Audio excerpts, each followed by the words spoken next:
Good evening, everyone. How's everyone doing tonight? Everyone have a good day? Got off of work late today, so figured a stream's gonna be at a little bit of a later hour. So we'll see how much I actually get through of the game. But we're jumping back into some Nier Replicant, which will be fun. I haven't played since the last stream, so I might be a little rusty on the controls, but we'll see. Won't be too bad. But otherwise, we just finished ending A, so we're hopping into ending B now. And I believe that's Kaine's story. At least that's what OJW has told me. So, without further ado though, let's swap over and get started.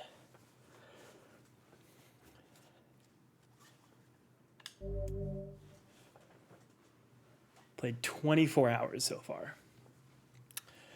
From what I've read, the game should take about 36 hours to complete, so 12 more hours. So should be able to finish this probably like 4 more streams, maybe? 4 or 5 more streams. Whenever I interacted with Kaine, I was reminded about something from my past. Maybe my mind has been confusing her with my sister this whole time. Anyway.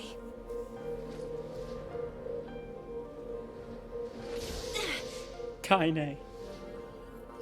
Oh, does this start off with the same fight? Or no?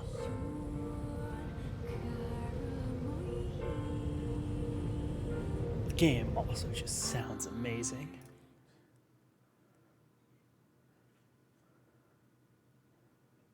Kaine's dreams. Discrimination. The sound of rain filled the village. The steep cliffs that surrounded the area magnified sound, causing even the slightest drizzle to rattle like a thunderstorm. Thin wisps of smoke streamed from huts as the villagers huddled in their homes and waited out the rain. A single child, however, had braved the downpour and was now wandering slowly towards the wooden, hawk-shaped weather vane at the center of town. The wanderer reached the vane, which had existed for as long as any could remember, and stared. The child's face was simultaneously delicate and fierce, like a teacup that had survived a shipwreck.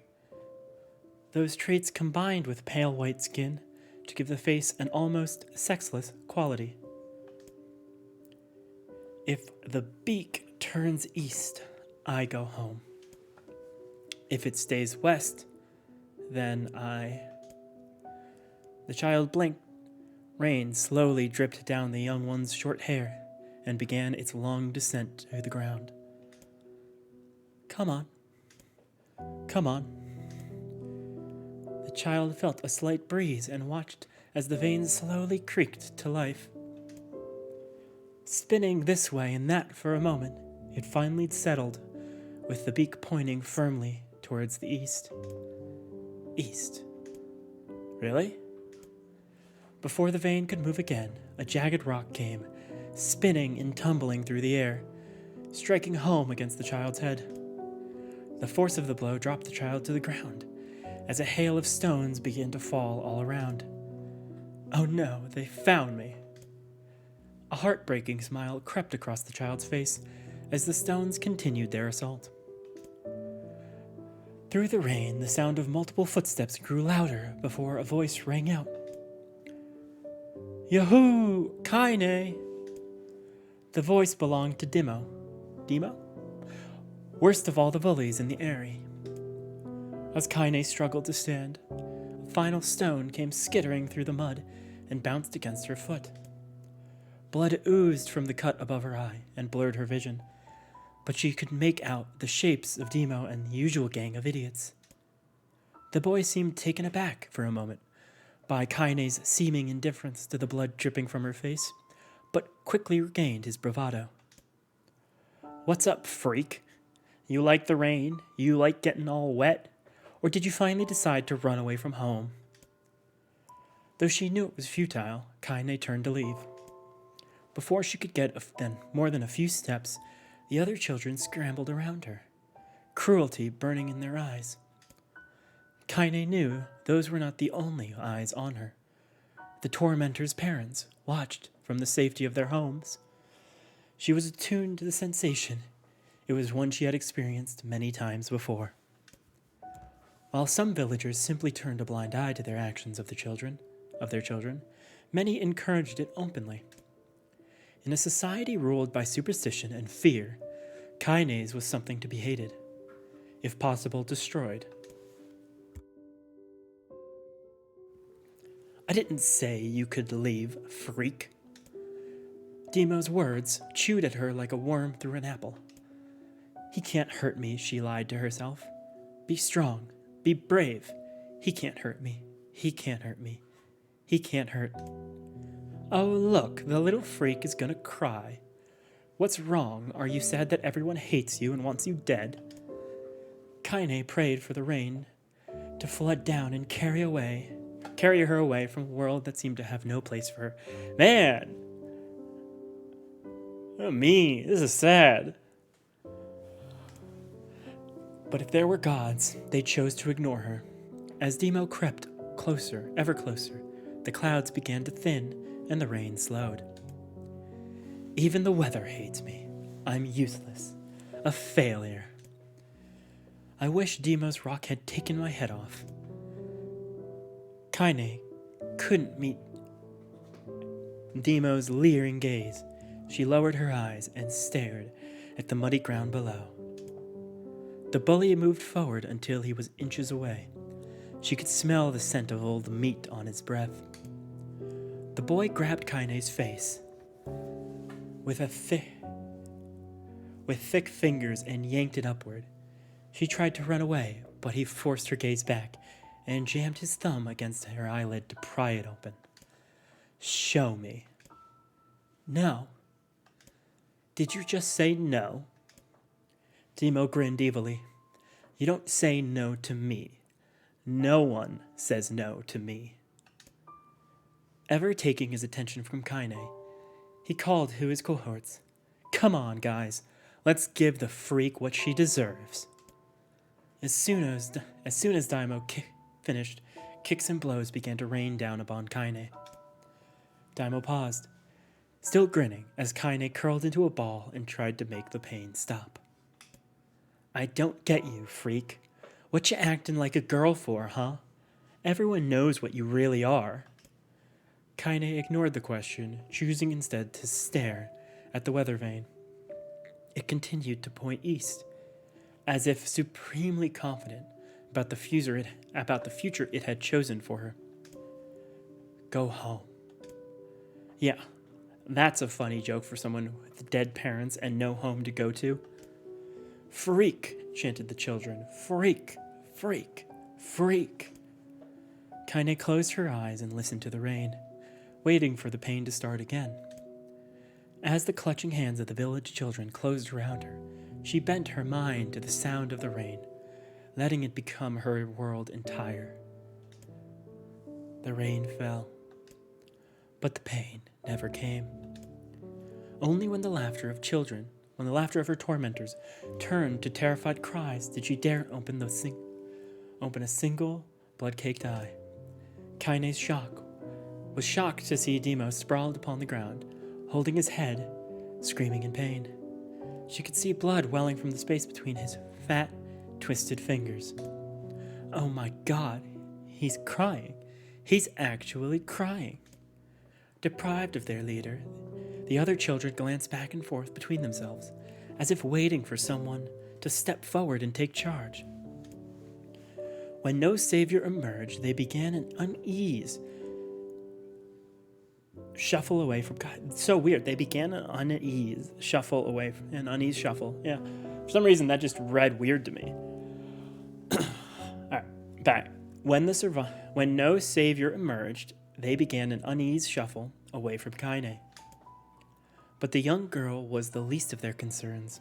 Instead, Their attention was rapt on the ancient woman standing a few feet away. After struggling for a breath for a moment, she finally spoke in a voice thick with rage. "Hurts like a bitch, don't it? Now I suggest you scatter before I throw another one. And if any of you little bastards ever touch my Kaine again, I'll do far worse than throw a rock. You can count on it." The old woman crouched down and gently touched the hand of Demo. Touched the hand Demo was using to cover the wound. Before he couldn't think to protest, she ground her palm into the wound and twisted back and forth. "Ow!" he screamed, leaping to his feet. "Stop it! What are you doing?" "Quit whining. Ain't no one ever died from a scratch." "You hit me with a rock, you stupid bitch. A big one. That thing could have killed me." The old woman shrugged. "Death is the best cure for stupid."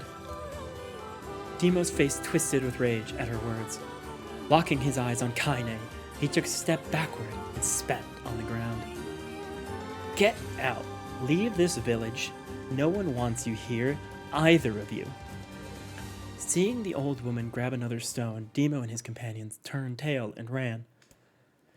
As they fled, the old woman grabbed her side and barked out a single laugh. "Ha! Look at the fat boy go. Guess he's healthy enough to run away from a fight." The woman's smile faded as she turned her attention to Kaine. Kneeling down, she removed her shawl and placed it around the young girl's shoulders, then produced a cloth from the folds of her dress and began blotting at the blood on her forehead. "Oh, Kaine," she said, "why didn't you fight back? You're stronger than the lot." The words of her grandmother stung Kaine, and she turned away. "Don't be nice to me," she said. "I don't deserve it. Nothing matters anymore." Her tears, held in check for so long, finally began to fall on the muddy ground below. "Everyone hates me. They think I cause bad things to happen. They think I'm a freak. I wish I was dead." As Kaine's tears turned to sobs, she felt her grandmother's hand on her shoulders. Despite her advanced age and diminutive size, she was a woman of surprising strength, and Kaine found herself unable to turn away. "Don't talk like that, girl. It's a river wide and deep that flows between the realms of this world and the next, and it grants no mercy to any that attempt the crossing. You've got a duty to fight until your last breath. Understand?" The old woman tightened her grip and tried to still the tremor in her voice. "You know the pain of losing someone close to you, Kaine. You know because you survived it." As the words hit home, Kaine was struck by the force of her love for the old woman. As a young child, she didn't even know of her grandmother, but when her parents died, the woman quickly accepted her as her own. Grandma, as Kaine called her, was cunning, vulgar, and quick to violence, and their first few years together had not been easy. But with each year that passed, Kaine and her grandmother had grown closer. However, it was only now, sitting in the mud with tears and blood caking her face, that Kaine truly understood the depth of her affection. Here was a woman who had seen hard times, who had seen death, who had fought through all these things, and somehow emerged on the other side. If anyone could understand Kaine's pain and loneliness, it was her. "Do I make you sick, Grandma?" "Course not. Don't be an ass." Kaine drew her grandmother's moth-eaten shawl around her body and shuddered. "But my body, it's not normal. If I was normal, then Mom and Dad wouldn't—" "Hush," interrupted Grandma. "I'll not hear another word of this nonsense. You're my granddaughter, and I love you, and if folks have a problem with that, they can just go to hell." With that, the old woman reached out and placed a wreath of dried flowers in Kaine's hair. The skill it took to bend the flower without breaking the stems or losing a single petal was remarkable, and the beauty of it made Kaine want to cry all over again. Oh my gosh, these are lunar tears. Grandma, you made this for me? Lunar tears were legendary flowers. Most people could live their entire lives without ever seeing one, and yet her grandmother had somehow collected a dozen or more. Kaine reached up and touched the wreath, as if she couldn't believe it was real. Where did you find these? Just stumbled on them while I was out doing some shopping. The old woman turned away as she spoke, leading Kaine to suspect that the search had been far more difficult than she was letting on. The pain she took to construct the ornament, let alone track down the flowers used in its construction, made Kaine's heart hurt. She reached up and gently adjusted the wreath, admiring the way it felt between her fingers. Didn't quite turn out right, said her grandmother as she squinted at it. These old hands have trouble with delicate work, but it's sure looks good on a pretty girl like you. Kaine blushed and turned away. You think I'm pretty? Of course you are. What a fool thing to say. Thank you, Grandma. Her grandmother smiled. We're going to be fine, you and me, she said. As long as we've got each other, we'll be just fine. Kaine took her grandmother's hand in hers, and the two of them struggled to their feet. As they began the long walk home, Kaine gripped the hand with all her might, as if trying to stop smoke from drifting away on the wind. The rain had stopped. Kaine stood beneath the weather vane, watching it spin in lazy circles, no longer caring the direction it faced when it stopped. I don't need to escape. I have a home now. Grandma loves me, and that's enough. Even if it's us against the world. Kaine let her gaze drift up past the vane and into the cloudy sky. The last faint hints of a rainbow were slowly fading. As she turned and headed for home, the light scattered into a million particles and vanished, seemingly taken away on the breeze. Kaine's dream, daily life. In the distance, Kaine heard the steady sounds of an axe striking wood. The noise had a purposeful quality to it, as if she was hearing a master woodsman go about his work.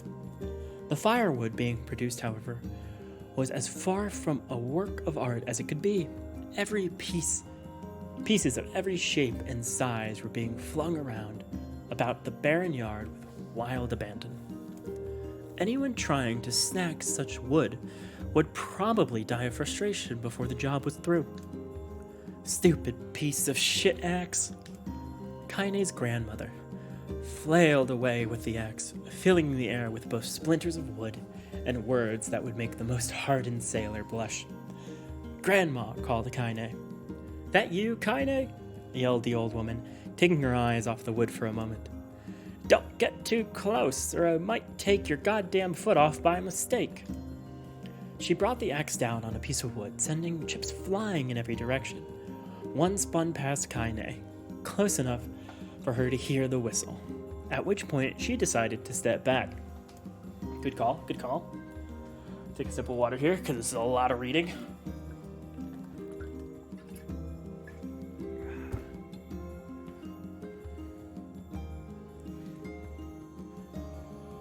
Whew.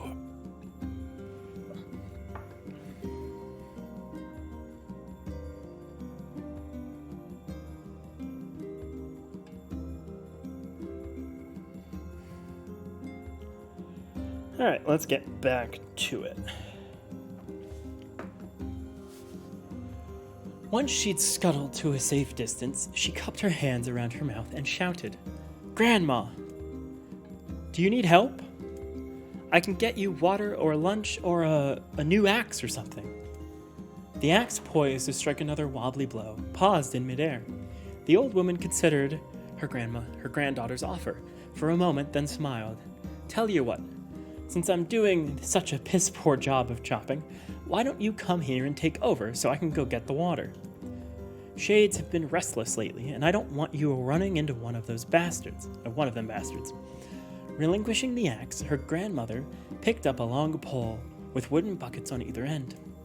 Gathering water was by far the most difficult of the two jobs, but Kaine knew better than to complain. Once Grandma's mind was set, there was no changing it.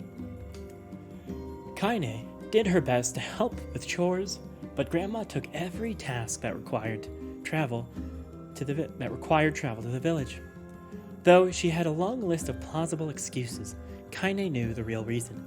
She didn't want her granddaughter to be taunted and harassed by the villagers. Once Kaine moved in, Grandma decided to take up residence a good distance from the area.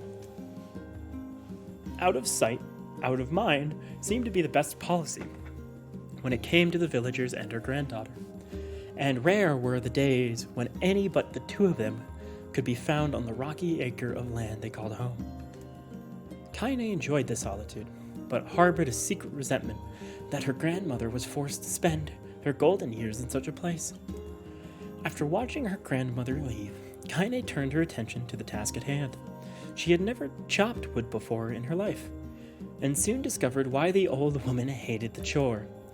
Swing after swing of the axe produced only a tiny crack in the wood, and when she finally managed to connect with a solid stroke, the tool embedded itself in the log and refused to budge. Frustrated, Kaine swung the axe around her head and threw it, log and all, across the yard. Damn it! Oh, crap! She suddenly understood the joy her grandmother felt in a good curse. That explains Kaine. Happier now, she picked up the axe, forced it from the wood, and resumed chopping. She had a natural skill with a blade, but the task was challenging, and blisters soon began to form on her small pink hands. This is tough, and my logs are all weird sizes. Spitting on her palms and ignoring the pain, Kaine redoubled her efforts. Just as she was developing a rhythm, Grandma returned from the village. Setting down her buckets with a small sigh, she took one look at the logs and coughed out a wheezy laugh. Pretty clumsy, girl. You better practice if you... Her grandmother suddenly collapsed to her knees, causing one of the buckets to wobble precariously. Eyes wide, Kaine dropped the axe and ran to her grandmother's side. Grandma! The old woman shook her head and pointed a trembling finger at the bucket. Get the bucket. Can't let it spill. Kaine steadied the bucket with a foot as she knelt by her grandmother. A small bit of water sloshed over the side and made a new home in the hem of her dress, but Kaine didn't notice. Grandma, what's happening? Crazed with panic, she grabbed her grandmother by the shoulders and shook. After a moment, the woman lifted her arms and batted Kaine away. Stop that! Just stop! She cried, breathing heavily. It ain't like I'm dying. Just tired from the trip is all. Kaine desperately wanted to believe her, but one look at the old woman's shaking hands and worn face told her more than the words ever could. Her grandmother had lived a long, hard life, and it seemed the bill was finally coming due. The time when her grandmother watched over Kaine was ending. Sooner than either of them had feared, the positions would be reversed. The next morning, Kaine came to the side of her grandmother's bed and took her wrinkled hand. Grandma, you're sick and you need medicine. I'm going to the village. The old woman shook her head and tried to rise, but Kaine gently pushed her down. It's all right, she said. I'll be fine. Her grandmother fixed with a gaze that could melt steel. After what seemed an eternity, she finally lowered her eyes and sighed. Well, I don't like it, goddammit. But I guess I should quit being so stubborn and let you grow.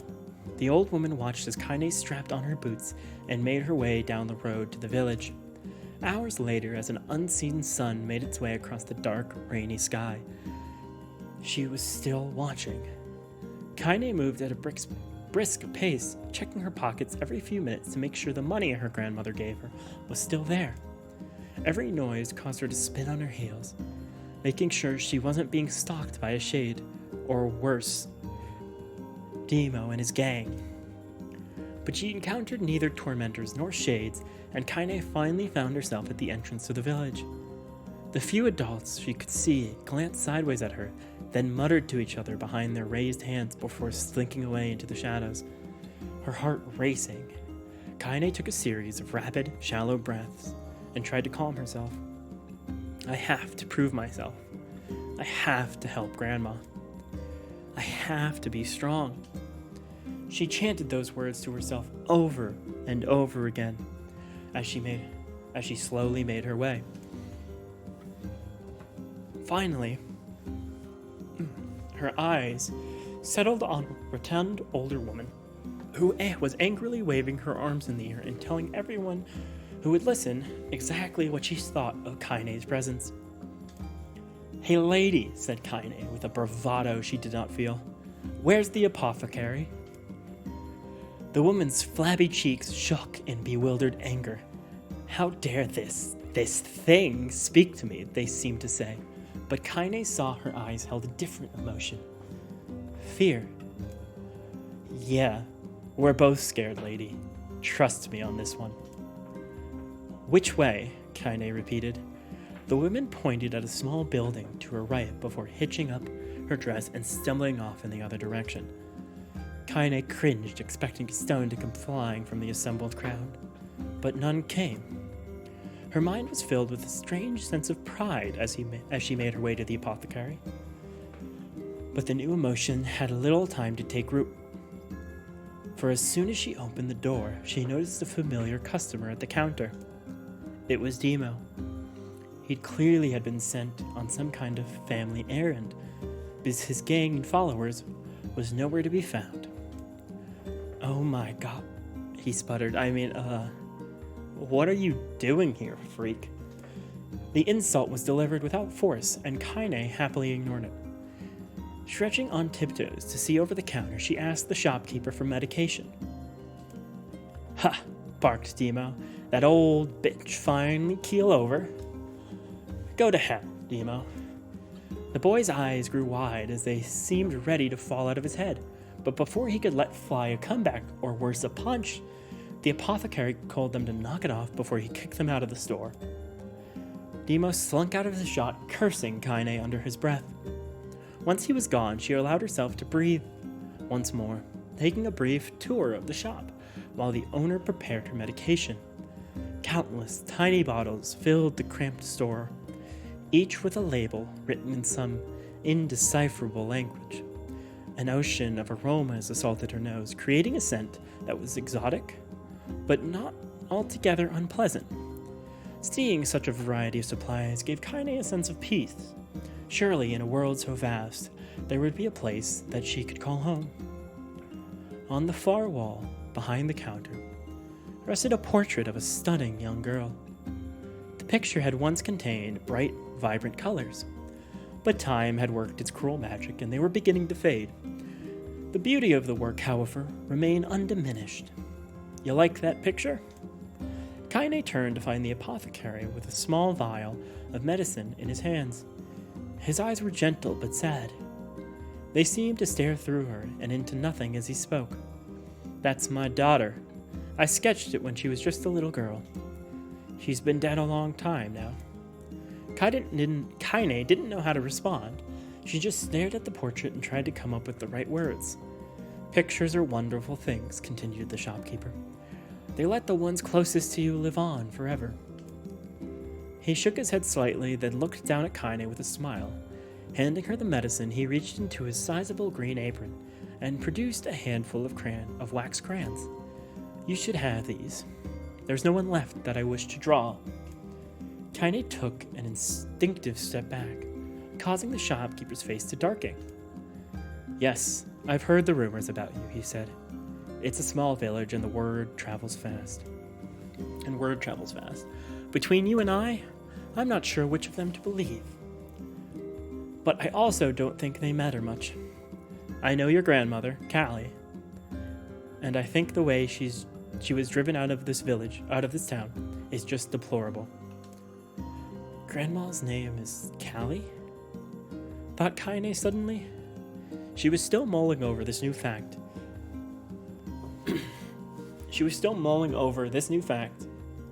No. I'm just mixing up words here. Alright. Start from the top, alright? She was still mulling this new fact over in her mind as she reached out and gently took the crayons from the apothecary's hand. Your grandmother is an old friend of mine, he said as Kaine scooted away yet again. And I owe her much.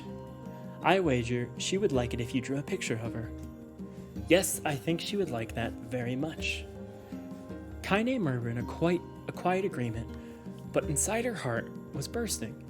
Never before had a villager treated her with anything but complete contempt. It was a tiny, almost imperceptible step. But it was a step nonetheless, and with enough tiny steps, she might one day discover the rest of the world. When Kaine returned home, she found her grandmother asleep in her bed. Her feet were blackened and raw, even bleeding a bit in places, leading Kaine to think that she had been pacing around the room until exhaustion finally caught up with her. She placed the medicine by her grandmother's pillow and turned to leave, but found the old woman's hands clasped around her arm. Back already, are you? Asked her grandmother with a yawn. Come here, let me have a look at you. Grandma sat up and examined Kaine from head to toe. Finally satisfied that nothing terrible had befallen her grandchild, she leaned back and allowed herself to relax. Well, how was it? Those bastards give you any trouble? It was kind of fun, said Kaine with a small smile. No, seriously, it was. Fun, eh? Asked her grandmother in a voice which implied she believed anything but. Uh-huh. So anytime you need me to run an errand, just let me know. As she spoke, Kaine removed the crayons from her pocket. After a brief explanation of their source, she informed her grandmother that she was going to sketch her portrait. A portrait of me? Ridiculous. No one wants to stare at a wrinkled old crone. But Grandma, it'll make you live forever. Horse shit, said her grandmother, throwing back the sheet from her bed. Living forever would just piss me off. Now put those crayons away and help with the dinner. But Kaine would not relent. In the end, Grandma found herself leaning against the wall of her house as if posing for a master artist. Kaine took up the crayons, eyed her subject carefully, and set to work. Just as her grandmother was about to nod off, Kaine finished the piece and stared at it for a bit. She released it from her grip and let it slowly drift to the floor. It's terrible. It doesn't look like you at all. I'm sorry, Grandma. I thought these crayons would, make drawing easy or something. The old woman's eyes narrowed at her granddaughter's disappointment. Let me be the judge of that, she said, ignoring the pain in her back and reaching for the paper. The sketch could have been a piece. Well, hold on 1 second.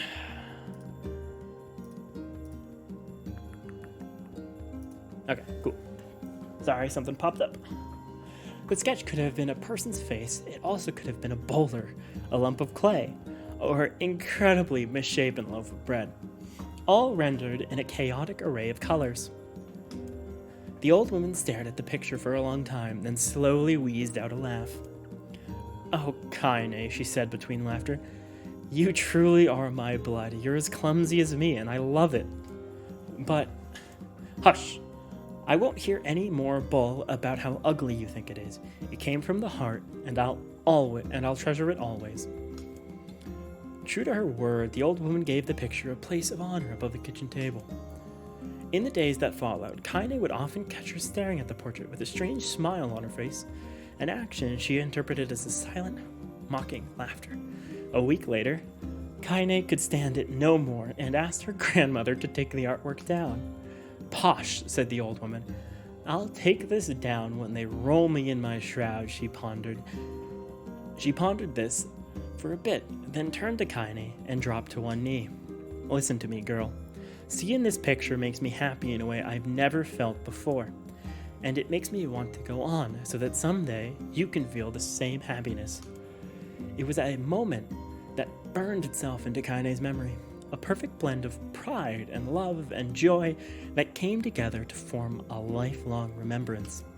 She swore to never forget this moment, to never forget the old woman who had made her place in the world possible. Time moves on. People and memories move in and out of a life like ghosts passing through a hall. But this moment will be different, Kaine swore, because I'll remember it forever. Forever. Kaine's dreams. Separation. Oh, I don't know if this is better or worse than the Forest of Myth in the first part. I've literally just been reading this for half an hour. Oh, 1 second. I need a break. It's good to get the backstory on Kaine. I'm happy to. But it's a lot.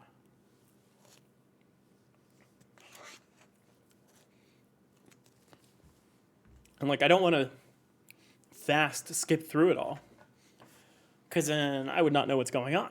And I feel like it's important, especially since this is a game such rich in story. So I entirely want to play this for the story and take my time with it. But God, is it exhausting to read this much, at least in a video game normally. All right, hop back into it. Hello, OJW. You haven't missed much, just reading.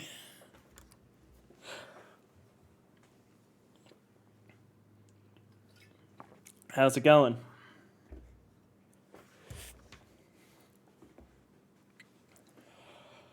All right. Kaine listened to the sound of crackling firewood and stared at the black object on her plate. She had been pushing around the wooden disc for a good 10 minutes, ignoring the bemused stare of her grandmother.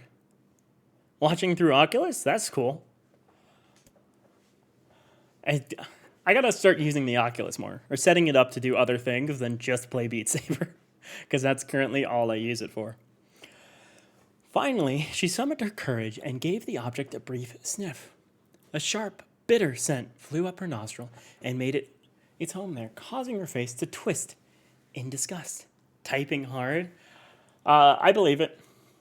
Because it's all just pointing, right? I think there might be some text-to-speech you could use, but I don't know how good that would be. Or speech-to-text. Grandma, I can't believe you want me to eat a bug. The old woman threw some more wood under the cooking pot and snorted. It's not a bug, you fool girl. It's a berry. Why the hell would I be feeding you bugs? Yeah?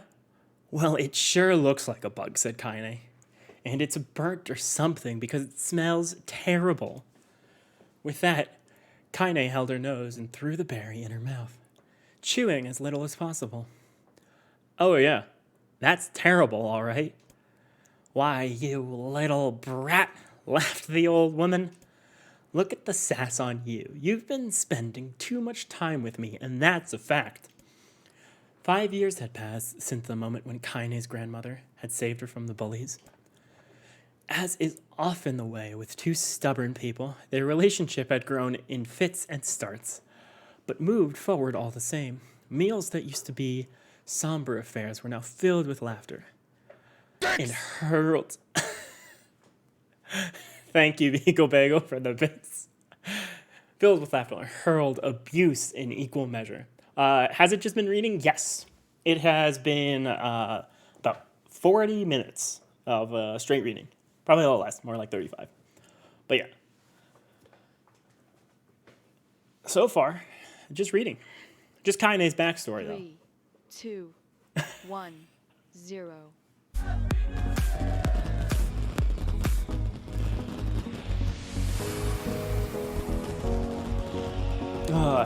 Yep, we got the new channel point redeemed. Figured I had to do something for Happy New Year, now that the Christmas Wiggly is gone. So that's the new one. Kaine could not remember a time when she had been happier. As the years went by, Kaine started to shoulder more and more of the daily responsibilities. Her grandmother's legs grew weaker by the day, and she could no longer do many of the chores she used to take for granted. And so this morning found Kaine lacing up her work boots with a breakfast of burned berries rolling through her belly. "Where are you going today?" asked her grandmother suddenly. Kaine looked up. Kaine looked up, surprised. The old woman rarely asked for specifics anymore. I'm not surprised, Beagle Bagel. That's pretty much how I figured you celebrated Christmas. Also, OJW, the first part of this is so sad of just kinda getting bullied. My god. I'm like, alright, I was gonna play a video game tonight, not just feel terrible. Yep, alright. Well, I was gonna check out the kelma trees and see if they were ripe. I thought we could make some jam or something. Oh, and I'm going to pick up some flagstones, so I need to take the wheelbarrow. Flagstones? What in the hell for? Kaine stared at her grandmother, then held out an arm and swept it around their home. Constructed mostly of cloth, rope, and rubble, the old place sagged like a boxer in the final round. How do they know what boxing is? Is boxing a thing? I feel like no one boxes. Grandma, a dying cat could chew through this house. I'm going to build a stone wall so we have some protection. The old woman laughed, exposing her toothless grin to the world. God damn, girl. I'm gonna start mixing Breath of the Wild in just so I can have some chill streams and not just all existential crises for the next 2 months.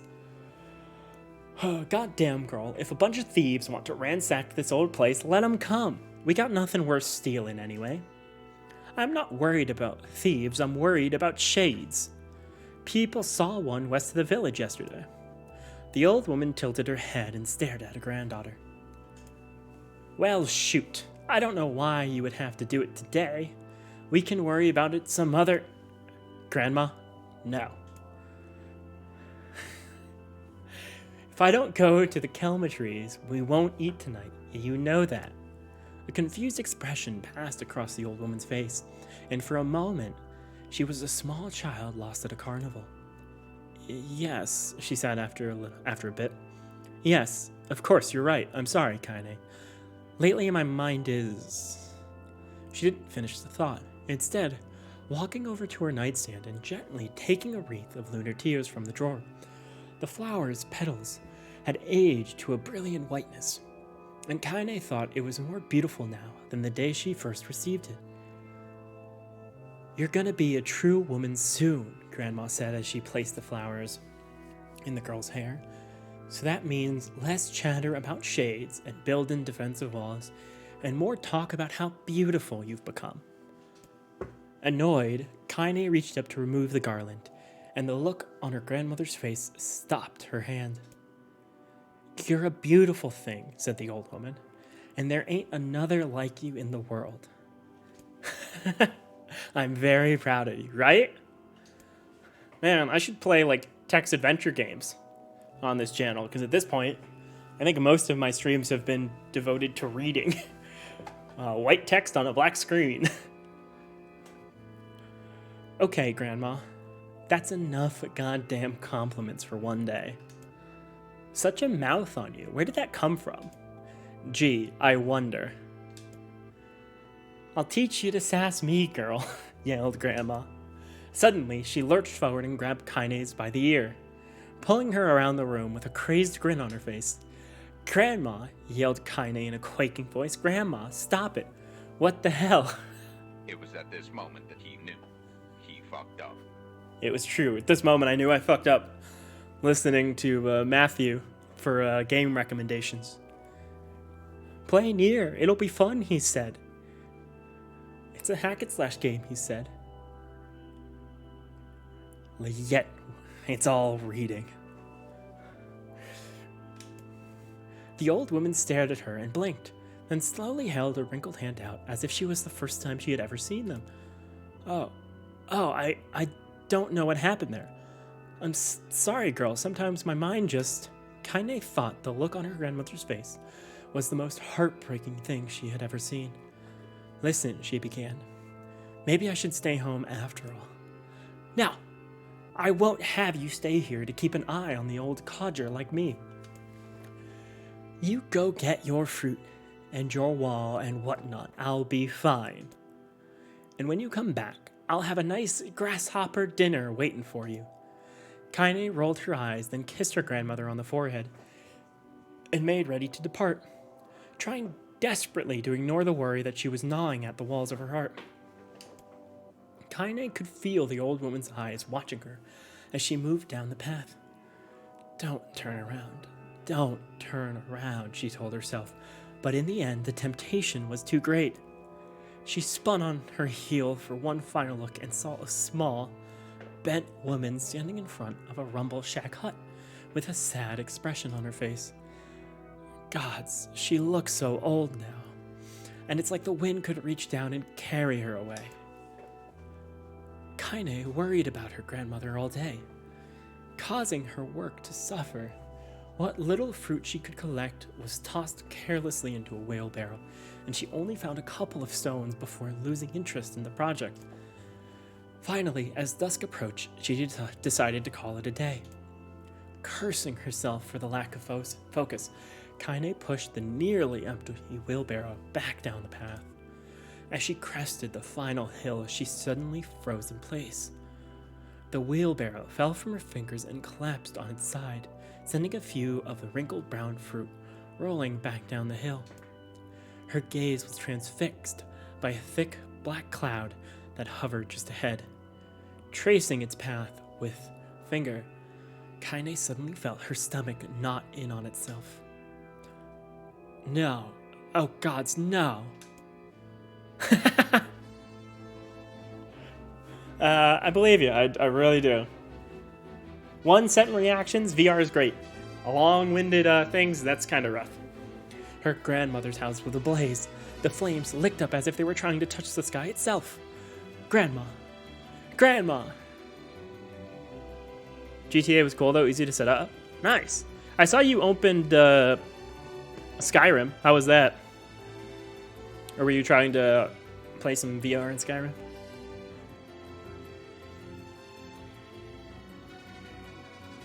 Her grandmother's house was ablaze. Grandma. Kaine ran then faster than she had ever moved before in her life. Once she tripped on a stone and went sprawling into the rocky ground, but she leapt on her feet and continued running, unmindful of the blood that spilled from her wounds on her hand and knees. As she got closer and closer, Kaine's mind began to race in time with her footfalls. It's too dark, not just fire. Can't be fire, too much smoke. Gotta save her. She burst into the front yard and came to a sudden halt, her worst suspicions confirmed. The smoke from the fire was mingling with the thick, inky blackness of an enormous shade.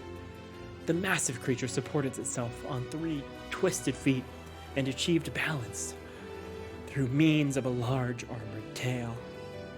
Scales, horns, and claws sprouted from its body in random chaotic pattern, giving it the appearance of a lizard designed by some insane god.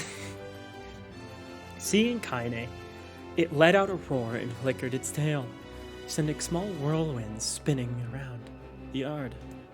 For a moment, the creature retreated into a shimmering, inky blackness, as if her mind was unable to comprehend that such a thing could actually exist. But then the smell hit her, a blend of rotten meat and excrement, and the horror became real once more. The creature bellowed again, and this time Kaine responded with a scream of her own. All right, you bastard, she thought as her scream echoed off the hills around her, the cliffs around her. It's you or me. Let's go. The shade eyed Kaine with a bemused interest. Then it began looking from her to the house and back again, as if urging her to look at the destruction of it had so gleefully wrought. With dread building in her heart, Kaine glanced towards the house. Through the smoke and flame, she spotted a small figure struggling to escape the ruins. Grandma. At the sound of her voice, the old woman began waving frantically. She's alive, thought Kaine. Alive! Kaine's legs sprang to life as she raced across the yard towards the flaming wreckage of a house. Before she could advance more... Kaine dies. Damn. Power enough to uproot the trees and send them flying.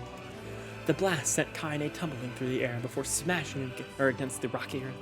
Stars danced in front of her eyes as she tried to remember how her legs worked. Get up. Kaine... Damn, what a plot twist. What a plot twist for this game. Get up. Get up. Get up, get up, get up, get up now. As Kaine struggled to her feet, the shade stomped toward the house and pinned her grandmother to the ground with the tip of a claw. The old woman struggled to move the claw from her stomach, but she might as well have been pushing against the mountain.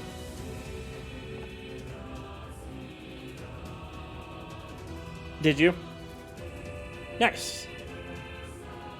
I remember you saying you didn't have a lot of video game stuff, so I was like, this is perfect.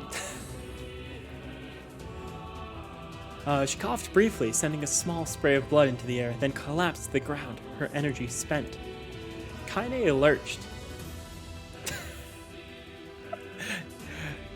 You're gonna have to, at some point, either to frame it or take it out of whatever packaging it was in.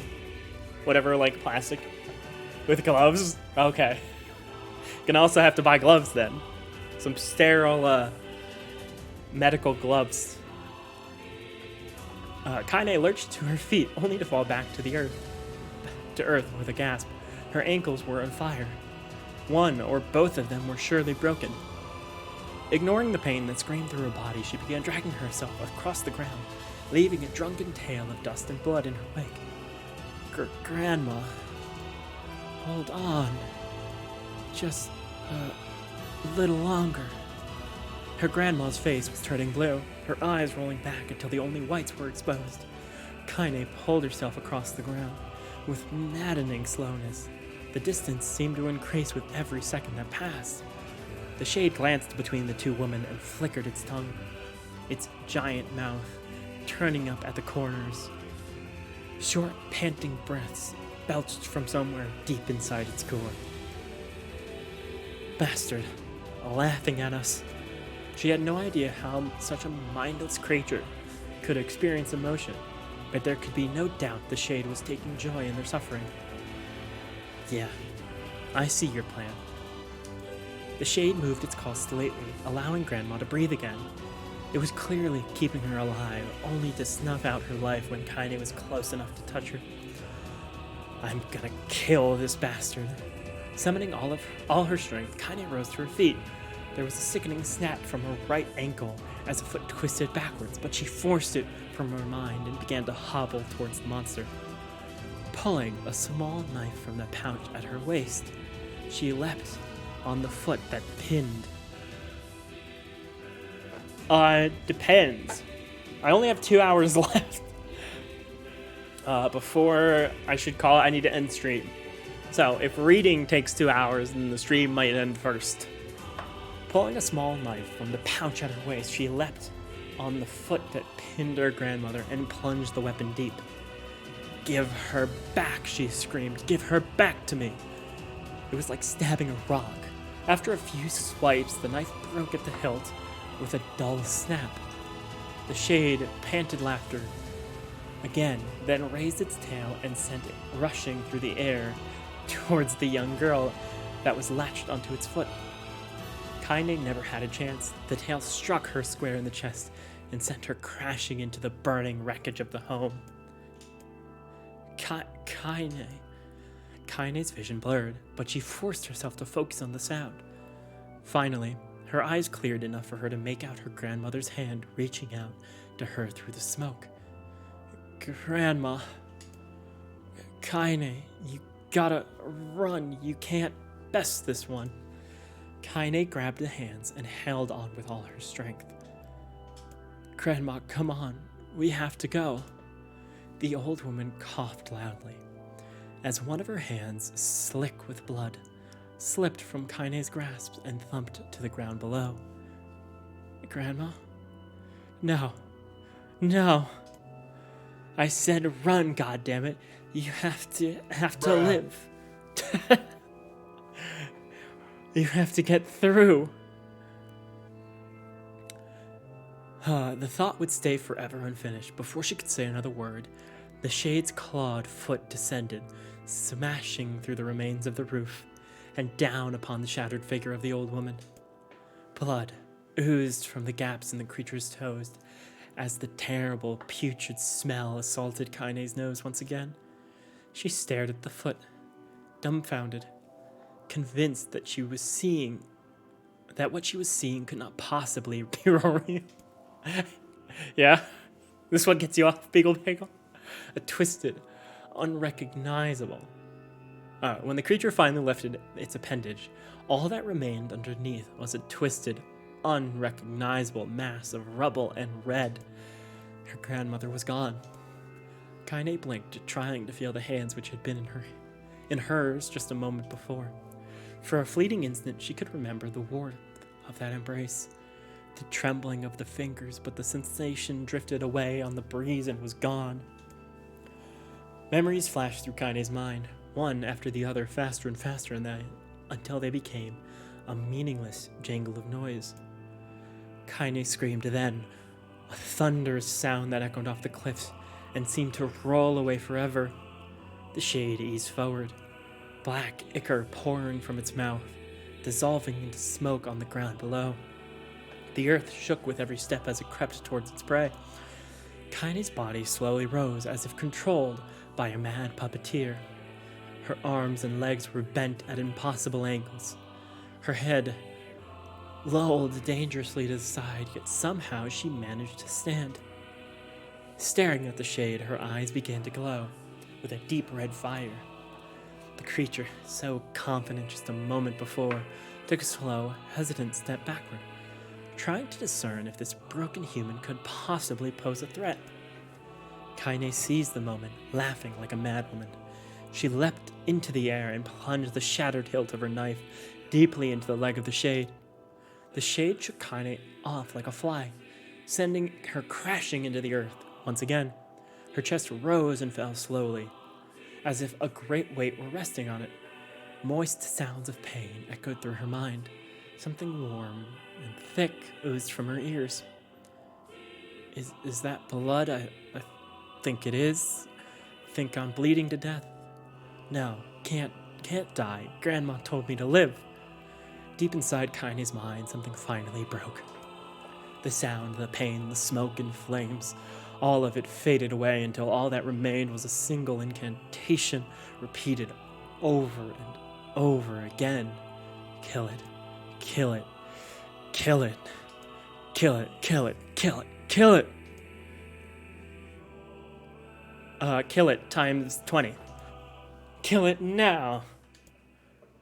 As the spark that was Kaine slowly began to flicker and die, she felt her desire to kill and her desire to live blend into one. The distance between heartbeats grew longer and longer and longer.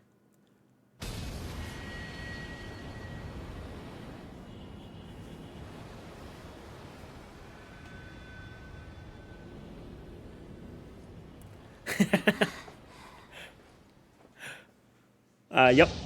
Haven't even started playing. The beast approaches. Oh, I know. We started this, and I was like, alright, are we gonna have to fight this thing again? But I remember Kaine being incapacitated for most of it. So I didn't know, and then we started reading. Alright. How's it going, Beagle Bagel? How you doing?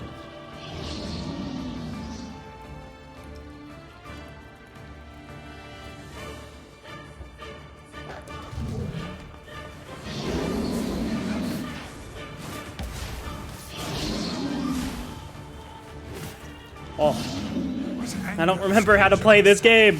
How did it even survive these past 5 years? I'm not gonna let this happen again. It dies today.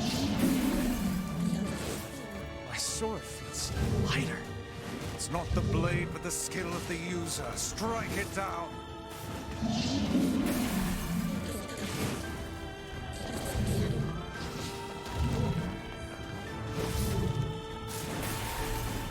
Oh.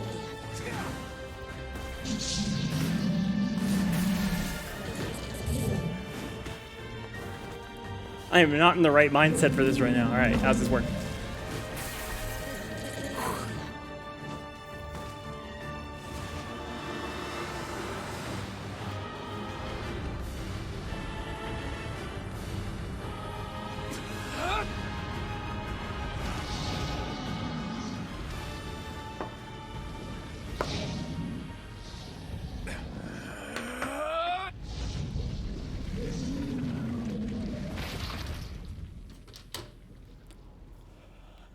Oh, all right, we're back.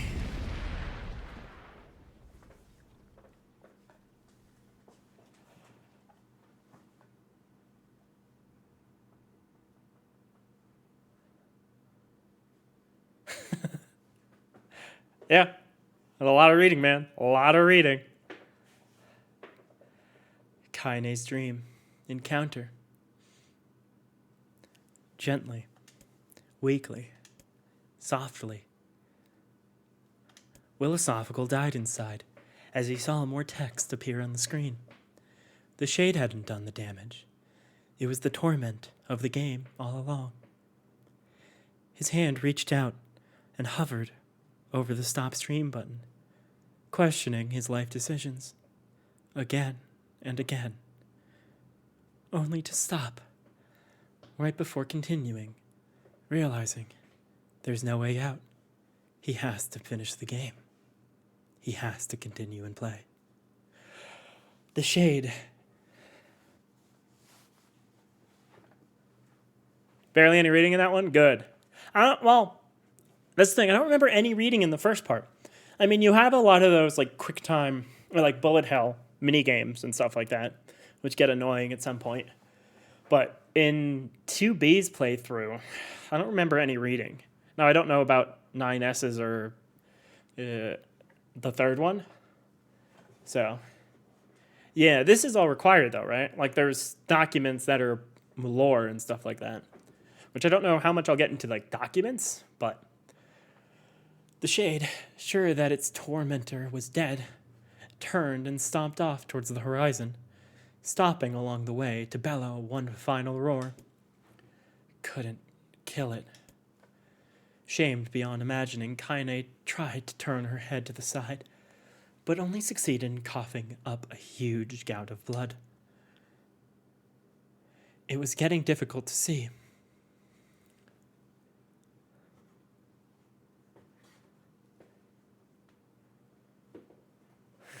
The devs, sure that its player was dead, gave more reading. The devs, you know what? Player just finished one ending. How do we start the second?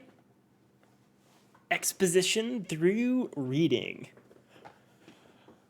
It was getting difficult to see, and only after a moment of fierce concentration did she realize that her left eye was gone. Laughing to herself, she turned her remaining eye to the ruins of her home and noticed a ragged stump of arm resting a few feet away. Yeah, that's mine, she thought with a mad giggle. This one's gonna make clapping a real bitch. Ha! Cried a sudden voice from the depths of her mind. Finally gonna die, are ya? Well, you had it coming. Go to hell, Nemo, she thought at the unseen assailant. Go to hell before I pluck out your eyes and feed them to a dog. The voice of her childhood friend, Terror, evaporated into smoke, only to be replaced by another, more recent voice. Hold still, said the apothecary, materializing from the ruins like a ghost. I want to draw you, that way you can live forever. No, stop. I don't want to live forever. I want to die right here. I see, he said quietly. Well, if that's what you want. What do you mean, what the fuck is happening? Or do you not remember the earlier story? I see, he said quietly. Well, if that's what you want. The spectral shopkeeper fluttered in and out of existence for a moment, then produced a piece of paper and sketched quickly. After a few seconds, he turned the page to Kaine and smiled. Since you've rejected my offer, I decided to draw someone else. It was a picture of her grandmother. Real as life. Kaine opened her mouth to thank the man, but stopped as the picture began to blacken in the middle. Before she could say anything, dozens of multi-legged insects. Basically. That's the overarching thing, and everyone else is just characters. The shopkeeper of the apothecary was the only one in the village who was nice to her. And then Daimo, I've been saying Demo, is the leader of the bullies. Multi-legged insects began to swarm around the image, tearing at it with sharpened pincers. Stop. No. Don't hurt that picture. Kaine reached out with her remaining arm and waved futilely at the air. To her surprise, the insects fell off the picture and to the ground below, where they vanished into tiny black tendrils of smoke. Relieved, Kaine turned her good eye back to the picture, only to open her mouth in a silent scream. The sketch now showed her grandma as she truly was, a smashed, unrecognizable lump of nothing. The apothecary smiled, then broke into a jolly dance. See that? He cried as he danced his jig. It's perfect now. She looks just like you. Ha! I look like that? Oh God, I'm gonna die. I'm gonna die. Drowning in despair, Kaine laid her head back in the mud and smoke of her ruined house and waited for the end to come. But just before she let everything go, an unfamiliar voice began whispering in her ear. Ain't you got a wish, sunshine? The voice was vulgar and fierce at the same time, as if insanity had somehow found a way to take form. Kaine wanted to scream as the voice crawled under his skin, but her lungs refused to work. Get now, a wish. Like a prayer or something? Why don't you get on your knees and start praying to heaven? Please, invisible man in the sky, save me, save me. Kaine finally resorted to shouting at the voice with her mind. I don't make wishes, they don't come true for me. I'm a curse, I'm a freak. I should be left to die. The other voice boomed in her ears.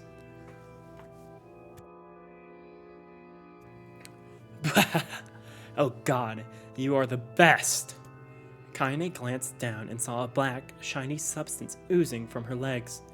She tried to brush it away, but her remaining arm would no longer respond. The substance slowly kept around her feet, and then began moving upward towards the rest of her body. Is this death? Is this what it's like?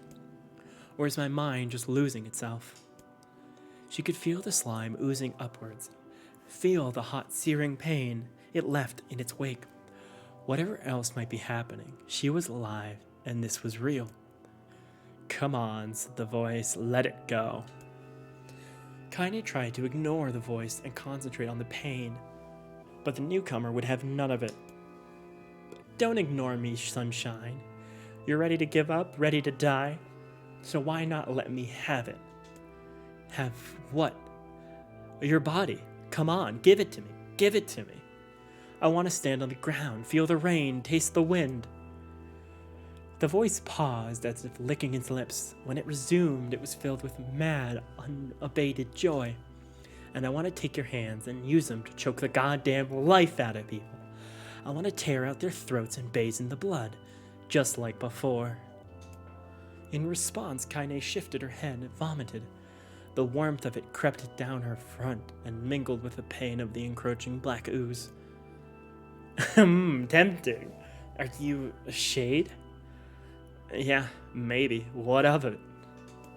The slime reached her face, crept up past her nose, and slowly oozed into the socket of her missing eye. The moment it touched her brain, Kaine was struck by the most powerful sensation she had ever felt in her life. It was ecstasy.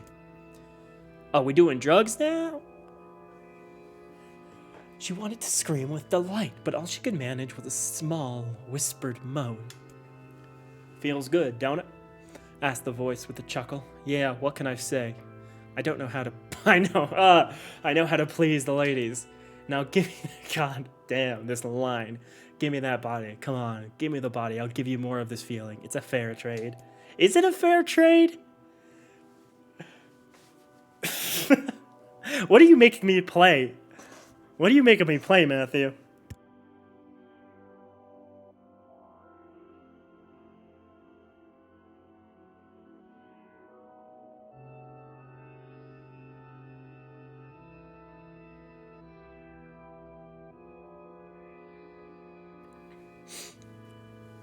I'm not making, just strongly recommending with a gun. Okay. A black lump began to protrude from Kaine's side. As she watched, it grew larger. It grew longer and thicker, eventually taking the form of her missing arm. Yeah, that looks about right. That's how I remember you asking me to play this game. Recommending I play this game. I can see better, she thought. My eye must be growing back too. The slime reached up to envelop the rest of her face, but she managed to brush it away. Stop, she whispered, marveling at how she regained her voice. Stop. The black ooze hesitated, as if considering this request, then quickly shimmered down her body before disappearing in a cloud of smoke. Aw, what the hell, Sunshine, screamed the voice. We had a deal. I thought you wanted to die. Grandma said, I can't die yet. A brief image of her grandmother, bloodied and broken, flashed before her eyes. She saw the shade that had killed her and heard its mocking laughter, then closed her eyes and forced the image from her mind. Her whole body was quaking with rage. When she opened her eyes again, they burned bright red. That thing took my grandmother. I have to kill it before I die.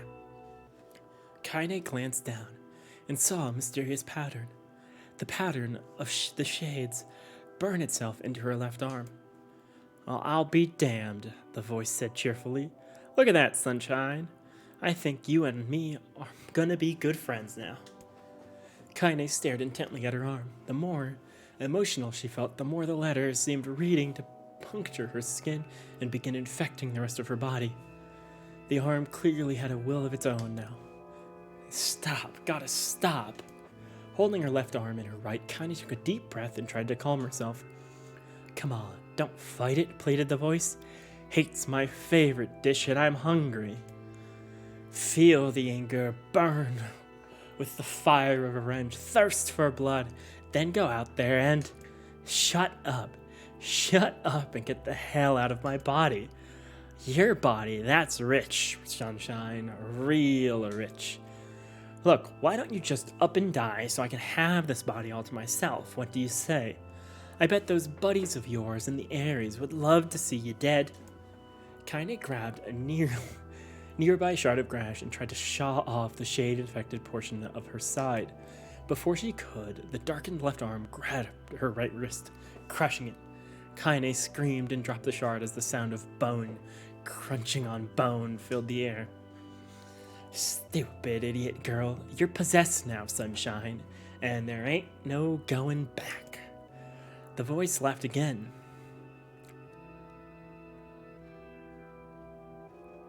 Fun fact. I knew Kaine is intersex. I knew that about her. So is that when this happens? A big one. Okay. I see why you like her so much, Matthew.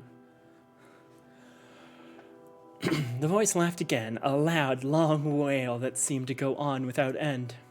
Possessed, whispered Kaine. Yeah, possessed. You and me. We got what you might call a timeshare agreement. Wait, do I have? I haven't added the OJW please button to my stream deck yet. Remember how folks used to think you were a freak? I'll wait till they get a load of you now. Soon. It's coming. 2023. I'm gonna need that OJW please button. Kaine looked up, tears in her eyes. The sigh seemed smaller somehow, darker. Is it because of that shade? Is this how they see the world? So, listen, purred the voice. I know the whole possession thing seems a bit sudden, but it ain't all bad. There's plenty in it for you too. I'm a very prideful creature, Sunshine, and now that power belongs to you. You got enemies, people you want to kill? I can make that happen. That little fat kid who kept picking on you? That big old shade that squashed your granny? Well, wrap them up in their own assholes. So many people to kill. Let's go. No more abuse for you, Sunshine. No more pain. Wait, Kaine said, you're a shade. Why would you help me kill another shade? What? You think I'm some kind of racist? Some killing snob? I don't give a good goddamn who you murder, honey pants. I just want to drink from the well. Kaine considered this as she struggled to her feet. Honey pants. The power of the shade coursing through her. The smoke from her house was drifting away with the wind, and she enjoyed the way the cool evening breeze felt on her left arm. After a long pause, the voice spoke up again. So, how about you and me? We could have some good times together. Look, I'll even take care of the bloody part if you don't want. Fuck off, asshole, muttered Kaine. I'll handle the killing. Screamed the voice. Look at you go. Oh, Sunshine. We're gonna have so much fun. So listen, my name is Tyrion. Tyran? No, Tyron. And if you ever need me, I'll just be hanging out in this piece of meat you call a heart. Now get to it. The more you kill, the more your heart turns rotten and sour. And I like rotten and sour. Kaine found herself nodding at the voice. Yeah, she said, yeah, I think this can work. I'm gonna find that shade and I'm gonna strangle it with its own guts. And when I'm done, I'm gonna do the same to you, Tyran. Count on it. Laughed Tyran. I've shit bigger than you. Good luck with that. Oh, and hey, one more thing. That's big shit. One more thing. Right now, you and me are sharing this body. But if you ever run out of hate, you ever, go soft, then I'm gonna take over everything. So keep on killing, Sunshine, and watch your back. The voice grew fainter and gradually faded, fading to somewhere deep inside Kaine herself. Kaine waited until she was sure the voice was gone, and then waved her new left arm around a few times. It feels perfectly normal, she thought. It feels like mine. Desperately, she began to poke and prod, poking and prodding at the new limb, determined to find something wrong with it. She didn't want it to feel normal. That would mean the creature inside her had already won. I'm not a shade, I'm Kaine. Repeating this mantra in her mind, she slowly began digging through the rubble of her house, being careful to ignore a certain red-stained spot in the corner. Finally, after what seemed like an eternity of heartbreaking work, she found what she was looking for. It was the wreath of lunar tears. Though it had been through hell and back, the garland's petals were as bright as ever. She avoided that red little stain. What's that? Oh, that's her grandma. Kaine started to place it in her hair, then slowly lowered the wreath and stared at it. I'm sorry, Grandma. I'm so sorry. But I don't deserve to wear this anymore. Just pulp? Juiced. I think juiced is the correct term. I'm possessed, corrupted, a freak. And this time, I don't think there's any going back. Holding the flowers to her heart, Kaine fell to the ground and sobbed. As night gradually lightened to the dawn, the people of the area arose to their daily lives. She remained in that position, as if tears could somehow wash away the horror that now infected her world. Alive. Stay alive. This is Emil. We're Stay good. alive. Grandma. Kaine, you gotta live. You gotta come back to us. Emil, yes.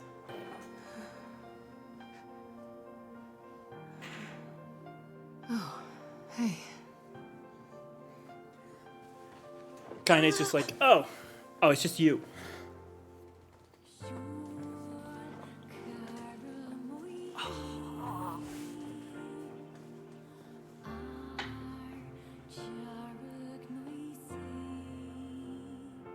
Emil, you were the one calling me, weren't you? Emil, nothing wrong. Nothing happened to still you. Everything's good. Recognize me? Of course. I knew you right away. Thank you, Kaine. Welcome back, Kaine. Wow, you grew up. So, how long has it been? 5 years.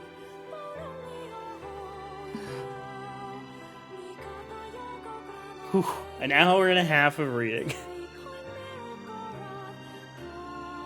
Oh, I'm so happy.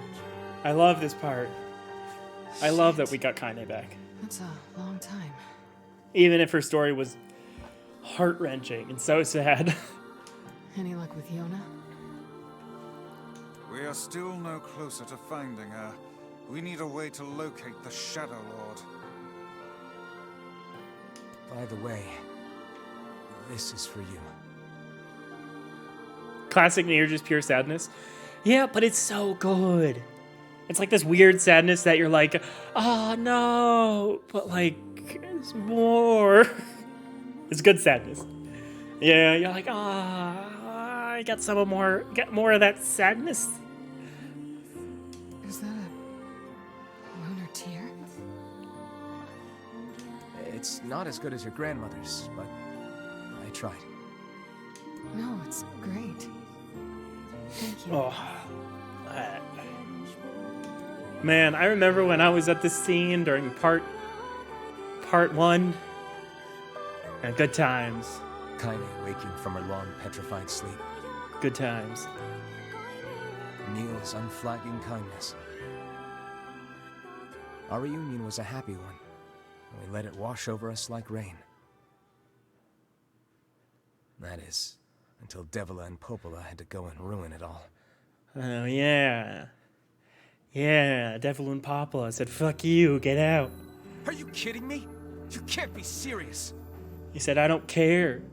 Please try to understand. I still love him, yeah.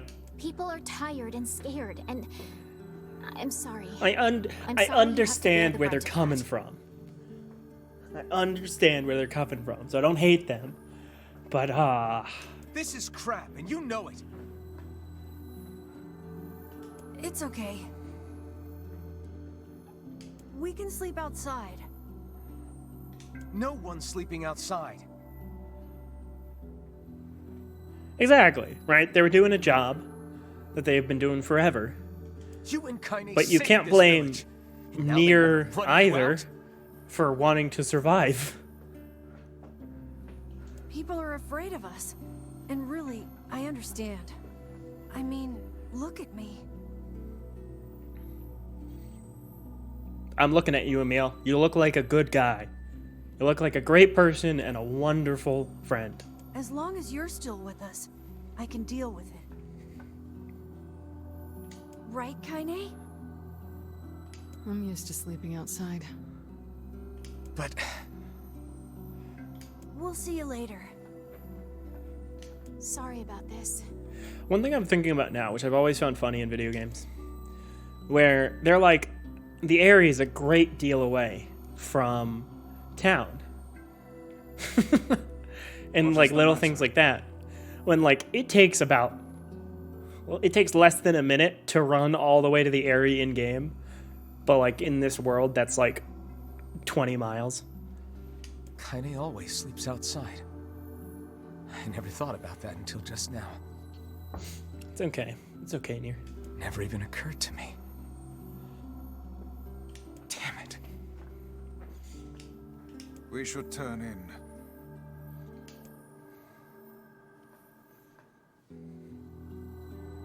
But she has a meal. True, a meal keeps her company. I didn't get much sleep that night. So it's fine, right? For the first time in my life, I hated Devila. For the first time in my life, I doubted Popola. But those feelings... There's a first for everything, and you'll be feeling those again. Right? They said and did what they did for the Don't worry, sake get of the used to village. it. You'll be there again. That emotion won't go away. To protect it from the horror of the Shades.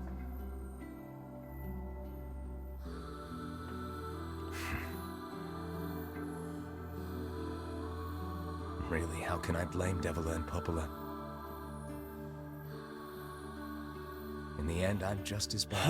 Are the only weapons left the shop ones? I believe so. Because I never once stopped. The way to I was think keeping about track of Kaine it, and Emil's situation myself. The image did not get saved, so I have to look at it again. But yeah, I'm pretty sure it's just the purchasing ones. I think I'm good on side quests. I think the only one I need is a Dragoon Lance, which is found before the game's final Apologize to dungeon. Kaine and Emil. Phoenix, or actually no, I got that one. I think I got both of those. So then it's just purchase. Just purchase, yeah.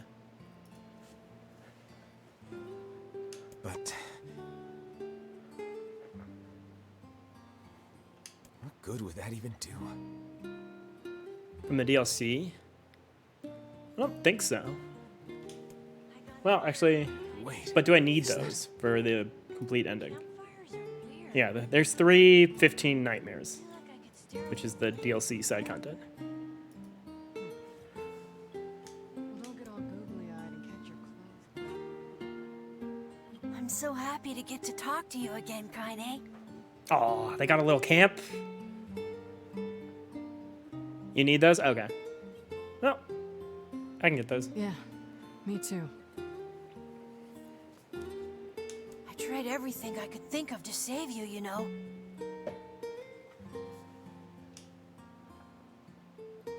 I polished you with a special cloth. I poured warm water over you.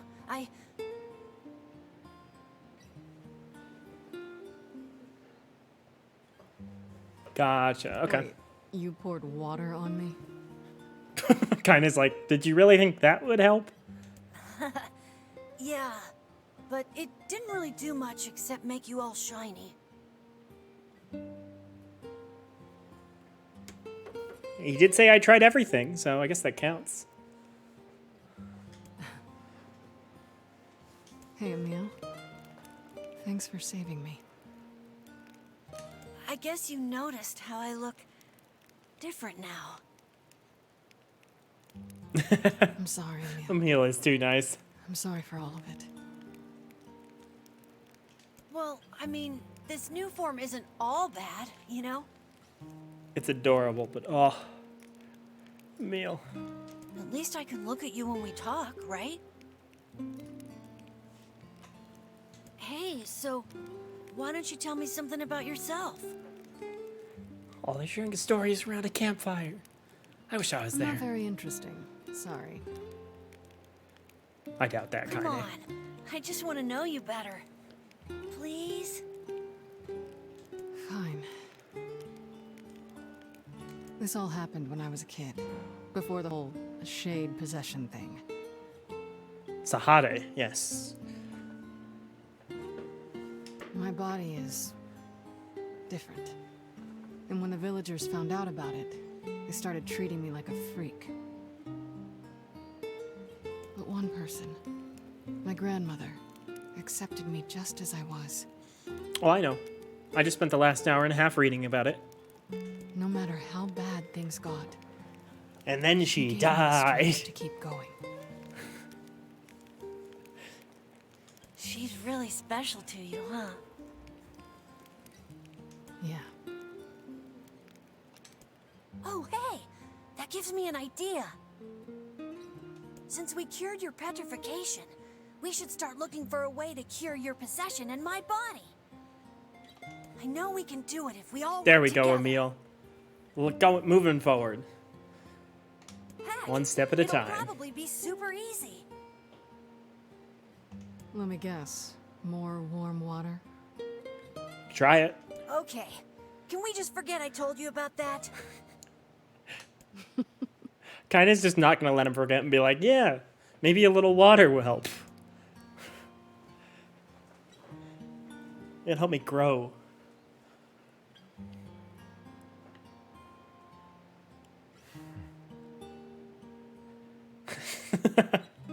What do you mean? Nothing happens to Emil. We're living in the moment, Matthew.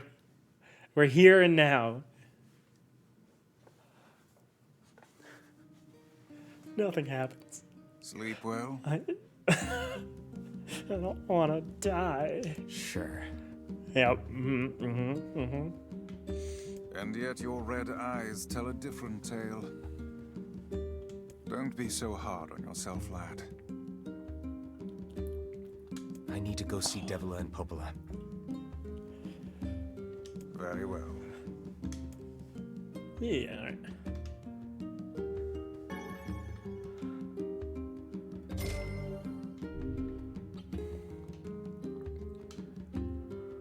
What might that be?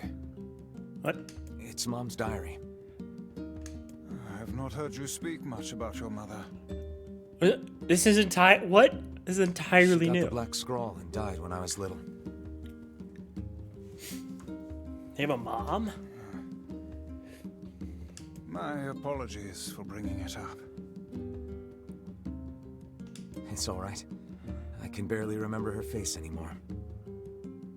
This is the only thing I have left of her. Reading it helps remind me of when we were still a family. When we were still a family. And I'm the only one left. Nier, you're the only one left. But the final entries get a little strange. In what way? Well, here. Take a look. So what if you just avoid that?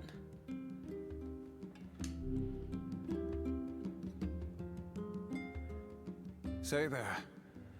Can you not hear me?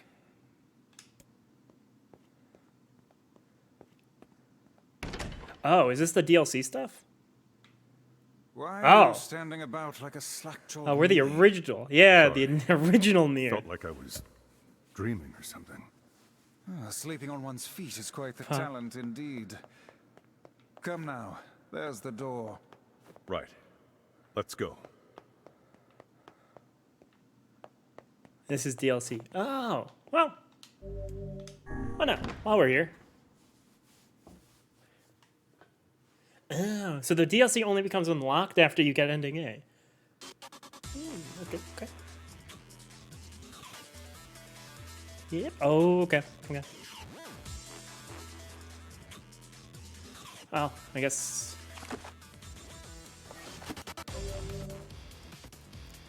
While we're here, let me check what the requirements are. Order for completing the third fight in the first set, third fight in the second set, third fight in the third set. Okay. So just a lot of fighting.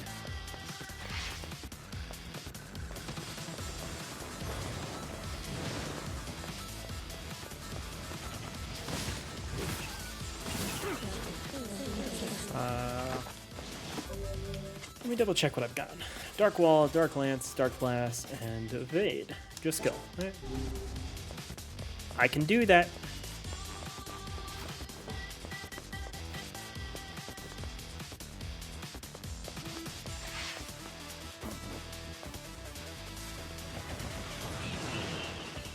Just killing is easy.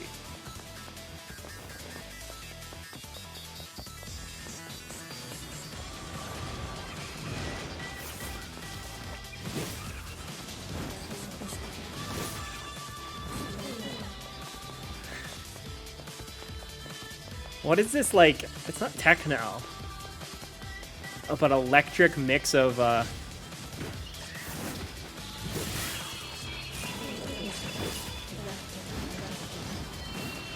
yeah.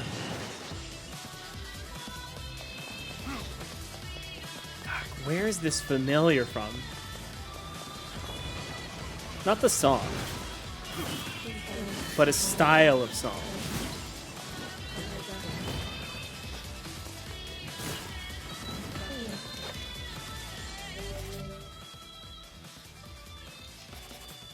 Okay, I've got plenty of swords though.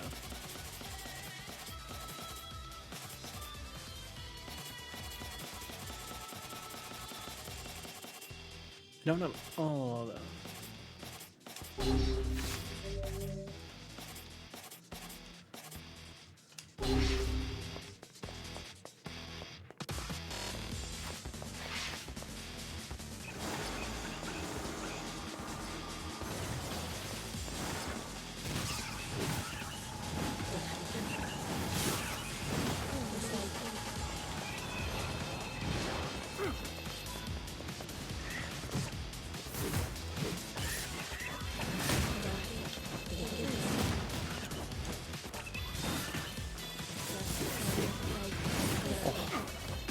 When I get into combat, it gets real silent because I'm just focused on button mashing. Alright, I don't know if I want to keep this sword.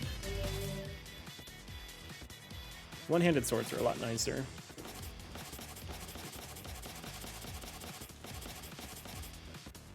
I also have to remember all the controls.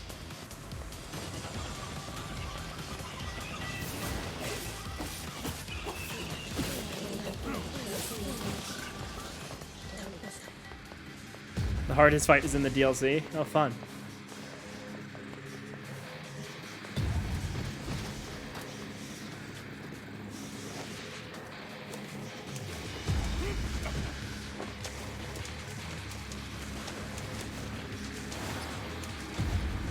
Oh.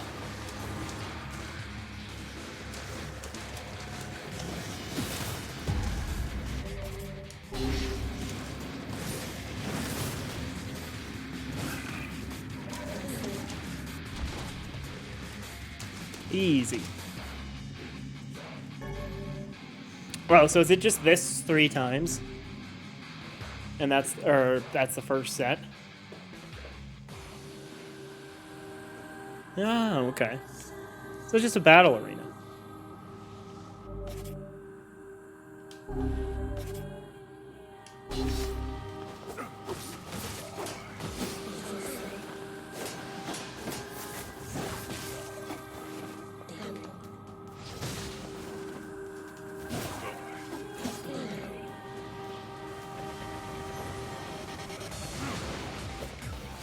Yep.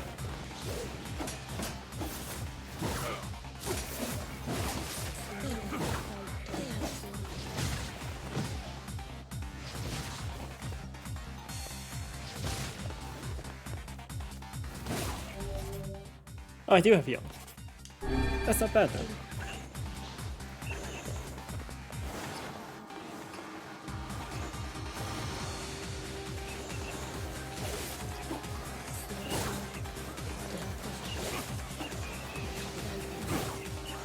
Pure murder, I'll take it. After all that reading, I will take combat.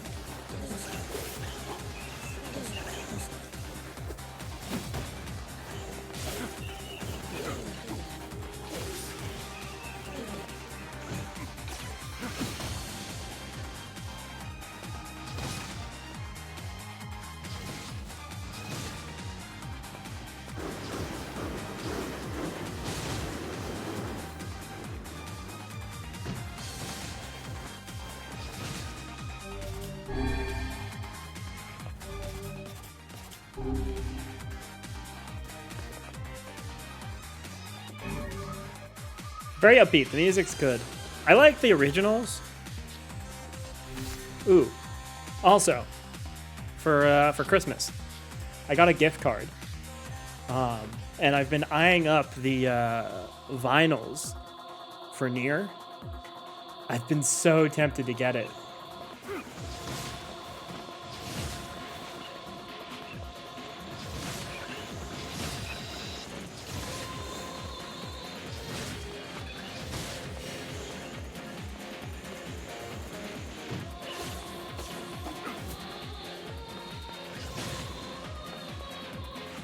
It's like $80 for the set, but I think it's not like I would never. I listen to vinyl occasionally, but not that common. So like, it would be more of a, like a collector thing than a listen to thing.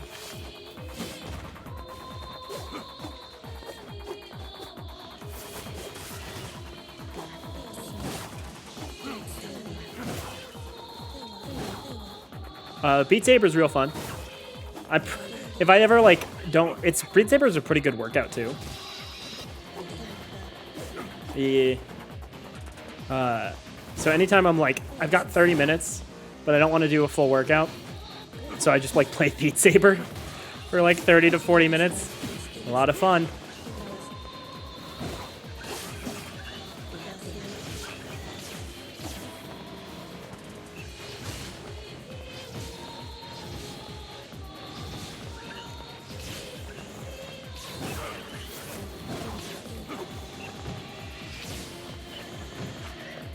And apparently there's a mod that allows you to use custom songs in multiplayer, which I think would be really cool, because I've downloaded so many custom songs. I've played... Ooh, that's nice. Treadmill can be boring without something. Like, I'm happy I got a bike. Like a stationary bike. That my bike has a tablet on it, and I'll usually just put on a stream or something. And that's usually my go-to.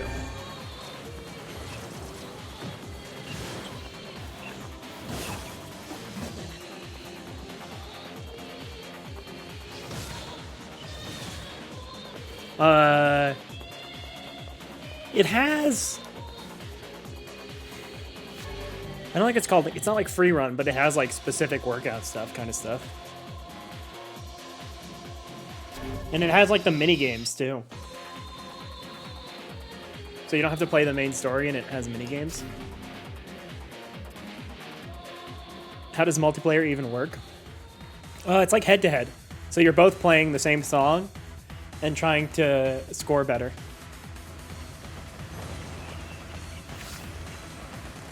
Oh no, you can't use Ring Fit on treadmill. But yeah, like if you could like use it on a treadmill, that'd be pretty cool. But the thing is, at some point, it has exercises that require like being stationary or on a mat. Yeah, I get it.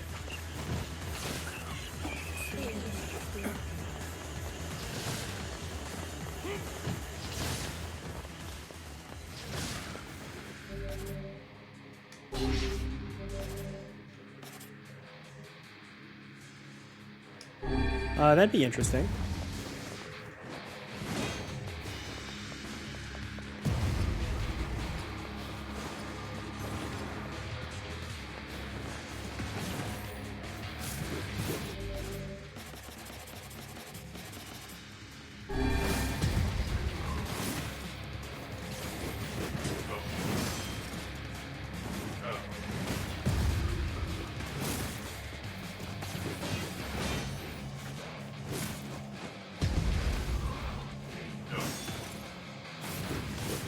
There we go.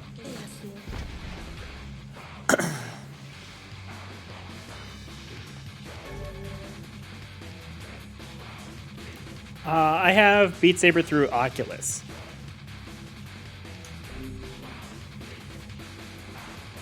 Because that was the one game that I said, that's the one I want on the headset. So I bought that one through Oculus. Everything else, I think I'll just get through Steam.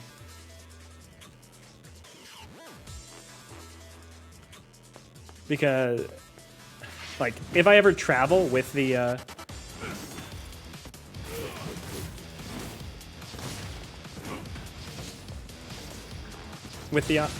Quest,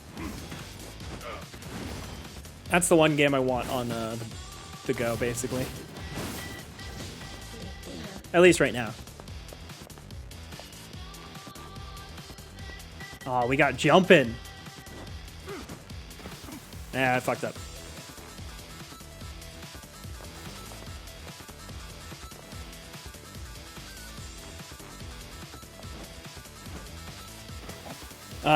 Nice to use Oculus with the wire.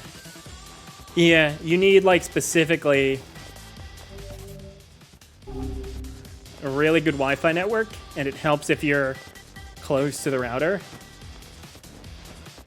What I ended up doing, because I tried it, was I made a specific guest network on my router for the Oculus. So if I ever try it, really, that's going to be what that guest network is for.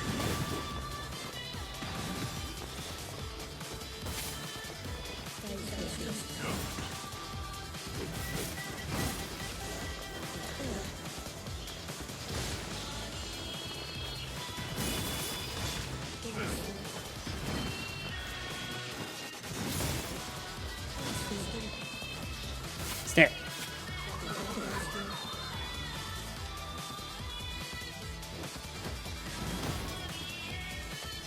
All right. Let's see. A lot of stuff.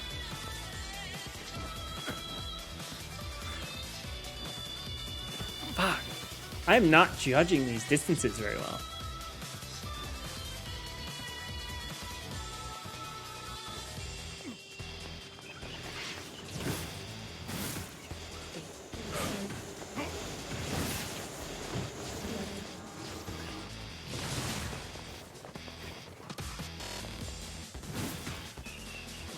Ooh, I need to heal. Stars all? I don't need that. 60 should be fine.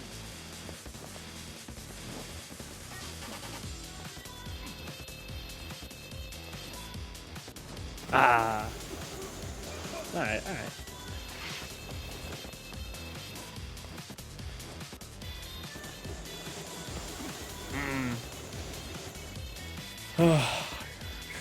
I don't know why this is so rough right now.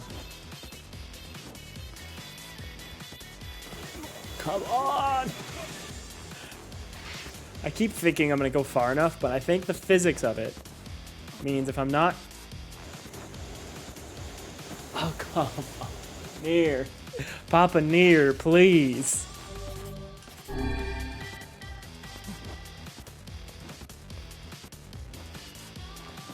Ah, ah, ah, ah.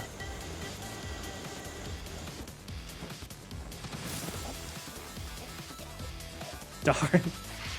I thought I could reach.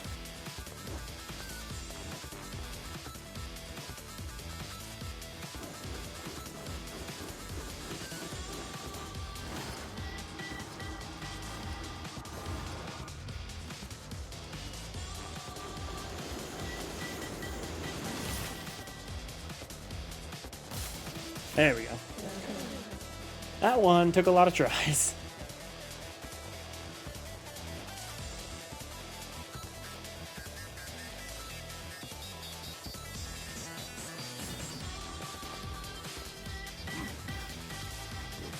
What? There we go. Could not tell. Ooh.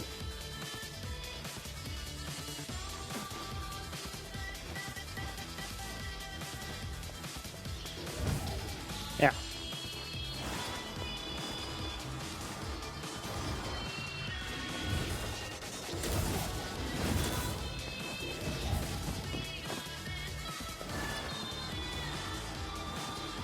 All right, so it takes 3 hits.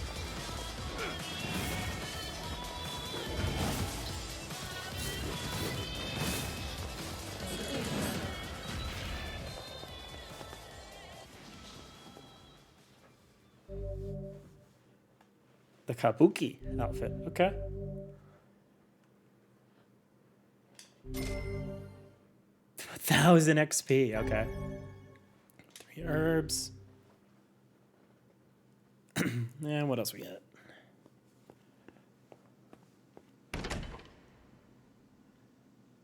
Oh, I see. So that was 1, this is 2. Do I do all of them tonight or do a little story? Because I got time. There's no rush. I don't have to do them back to back to back, I don't think.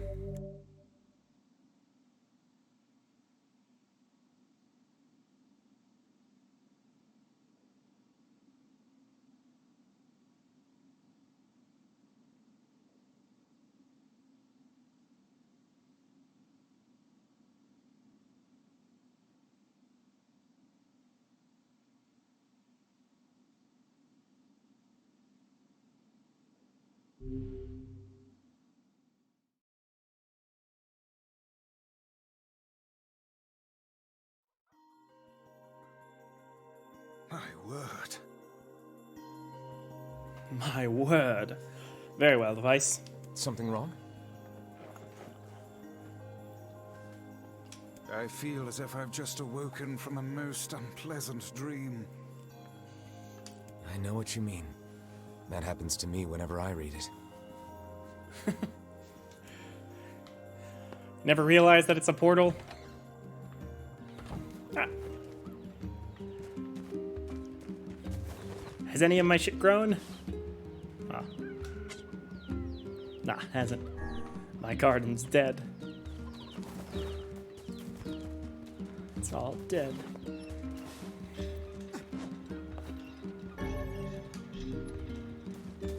Let's do a quick save here. 26 hours and 10 minutes. So let's see. Let's do a quick run through of what weapons I've gotten. Oh.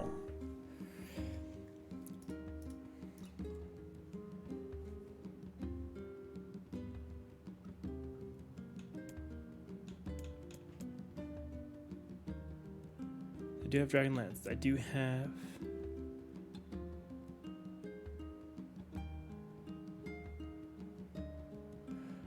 Labyrinth's Shout. I didn't get a weapon for... Does not count as a third fight? Or the first set? Fool's Embrace.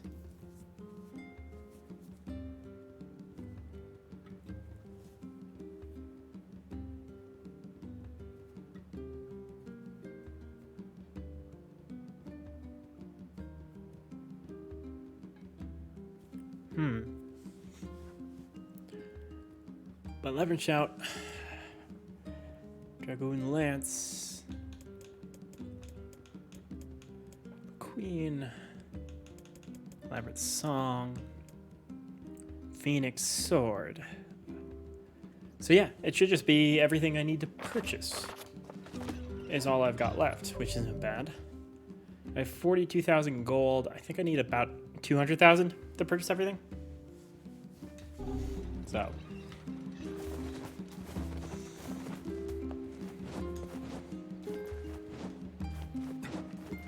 Alright.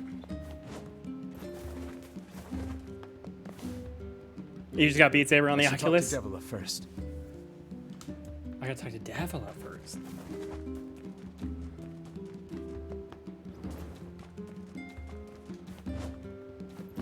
Cool, cool. Definitely should try that.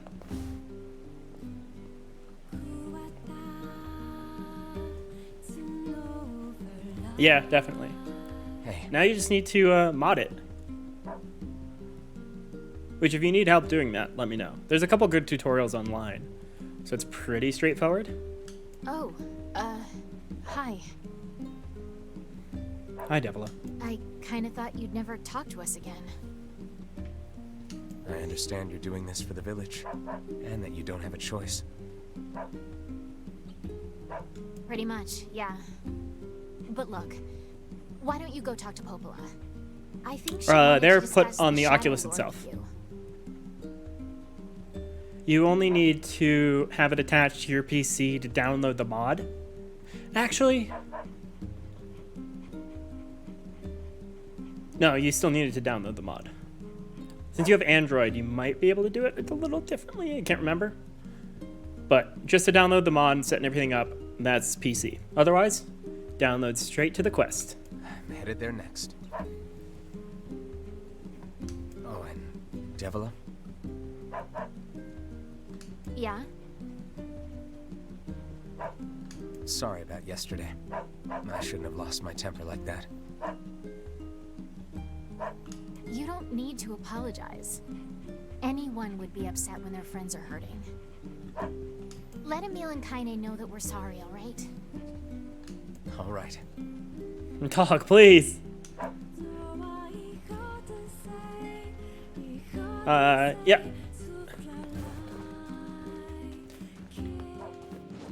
I think modding in Beat Saber is pretty much a must, just because the base game is pretty limited. I mean, it's all licensing issues, right? That's kind of the big thing. So they have very limited selections of songs, and then you have the expansion packs that you can get. Like the latest one, I think, is the Lady Gaga one. Devil is Singing. You can get some Nier songs on in Beat Saber. I have a couple. Popola? I have Persona on there as well. So Oh. they're there. Hello. Look, I want to apologize for Stop. You didn't do anything wrong. Yeah, but neither did you. So far, the only Persona 5 songs that I found. There's all like Persona 4 and Persona 5 Beat Saber on there that you can download modded. But Persona 5, the only ones I've found are all expert. So you got to build up to that level before you can play them. There's like 2 or 3 that I've found that are normal or hard difficulty. You're just trying to protect the villagers. The Nier songs I I've jumped down your found throat for it. are easy, normal, hard. They have all difficulties. So there's no struggle in playing those. It's very kind of you to say so. Regardless, please don't let it trouble you.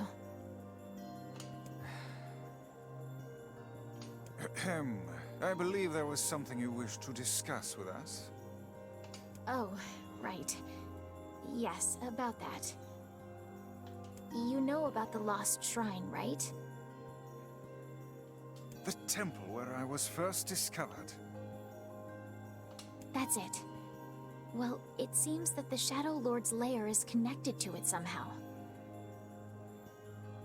Oh, it was right under our pages the whole time. But the bridge that leads there is unusable. So take a boat. A boat? Like it's the obvious. Oh, take a boat. Yes, the canal's finally been repaired. It took a lot longer than expected, what with the shades and all. I also asked them to provide a boat at the path to the Lost Shrine's back entrance. The ferryman will let you use it free of charge. That should make it easier for you to move from town to town. Thanks, Popola. I feel like you've done so much for me. I'm really grateful. Popple is like, All right. I'll see you around. And for the love of everything, be careful.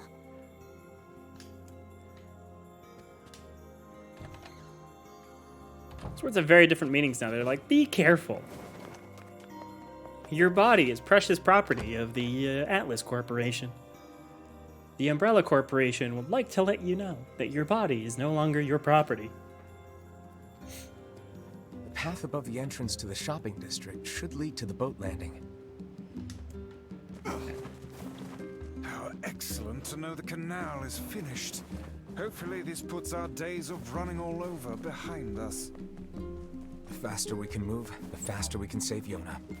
Let's use it as often as we need. Oh, beforehand. Oh, you got what you got for me?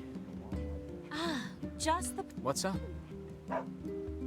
Our water wheel is on its last legs. I'd like to shore it Oh, up, but yeah. the job is a little beyond my skill set. This is a wise thought on your part. That wheel is a machine of not insignificant age. I suppose we'd all be in trouble if it broke. So what do we need? Replacing the axle and the paddleboards should suffice for now. I believe the Strange Things store in Facade should have everything we need. Sweet.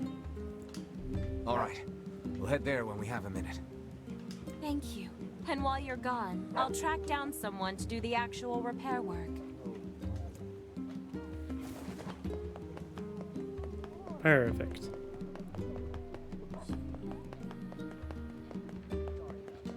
Welcome. We've got some new weapons in stock. Oh, I've got nothing here. All right, so it's just facade.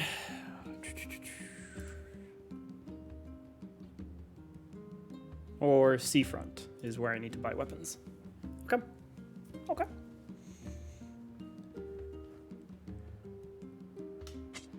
Blacksmiths always do well in time. Let's just pop in and see how Devil is doing.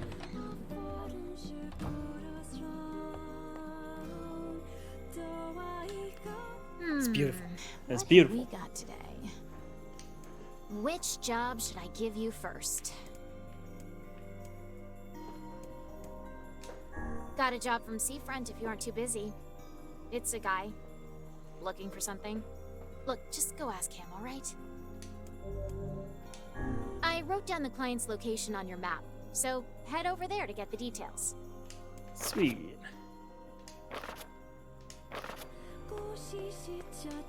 Actually, I might head to seafront quickly, so I can purchase a weapon, see what else I need, kick off this quest, and then go from there.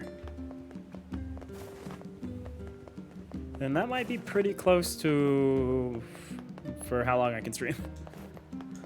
Oh, red handbag guy, you're alive. I mean, how you doing today? Look who it is. Remember me?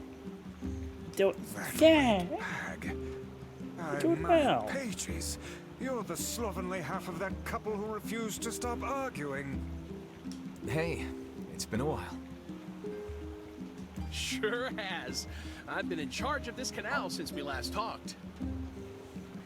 Apparently I did a pretty good job with it because they decided to make me the permanent ferryman. Oh yeah, huh? Congrats. Thanks. Still, it's not all puppies and unicorns. The old ball and chain is always harping on me now about how much I work. Anyway, if you got a place to be, just let me know and I'll take you there. Sounds good. Off to seafront we go.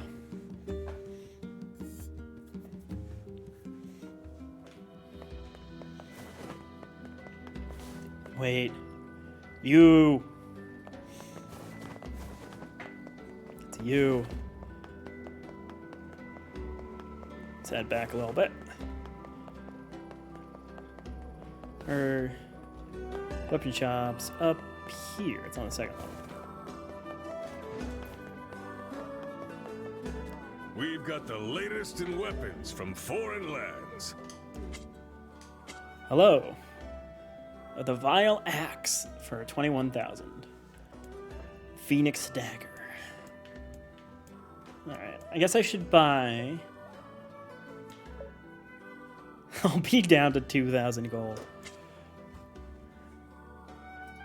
But I think that should be almost everything. So now I just need 35,000 gold in order to buy the Phoenix Spear.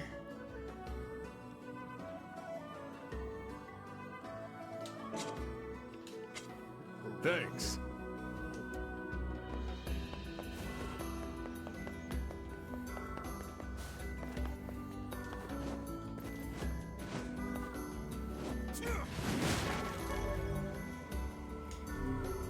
Flowering fertilizer.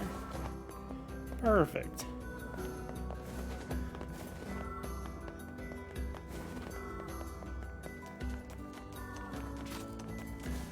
The boat's back. I'm curious how much we get through in this part. Like, at what part does it deviate? Or is it the same story over again?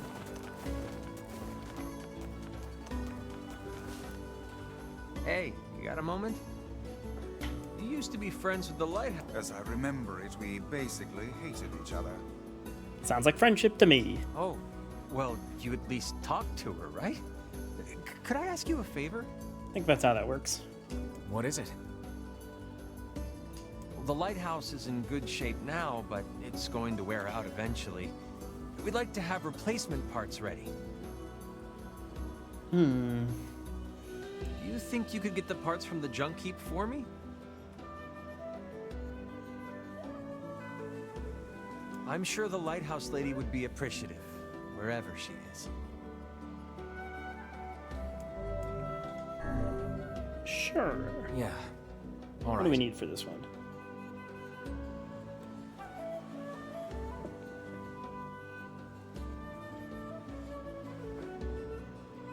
Oh, thank you. I think we'll need 10 broken lenses and 10 broken batteries. Oh. While you're at it, 10 mysterious switches would be nice too. Yeah, we need these, don't we? What do I have right now? I have 21 batteries, but I need 5 and 7.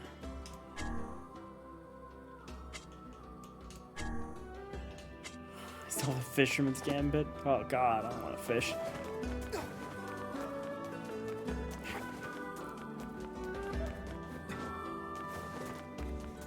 Alright, time.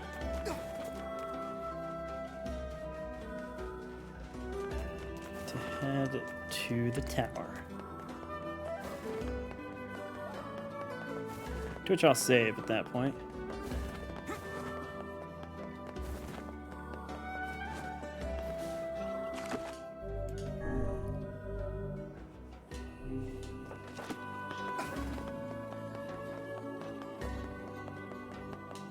Oh there! Shrine. Alright.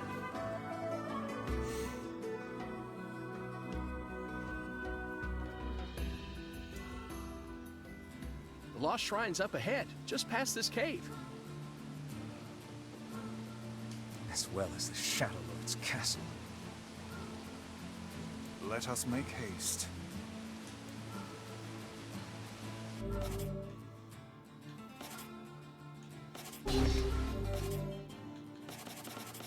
It's Virtuous Contract. Where's the other one? Oh, the other one, two-handed sword. Virtuous Contract.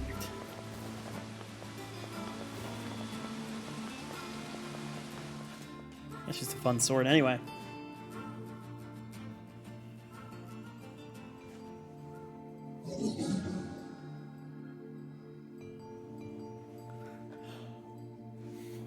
I just noticed their names are Hansel and Gretel. Like, I just noticed that.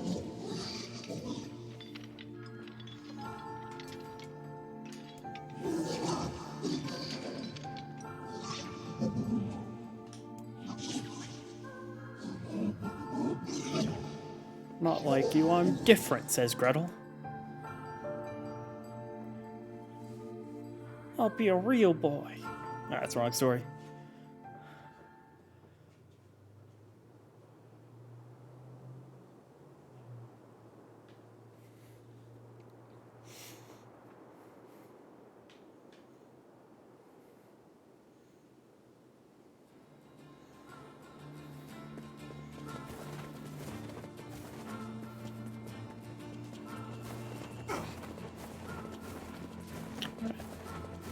I kind of wish I played this game on PC so I could add a counter for how many times I've hit right trigger.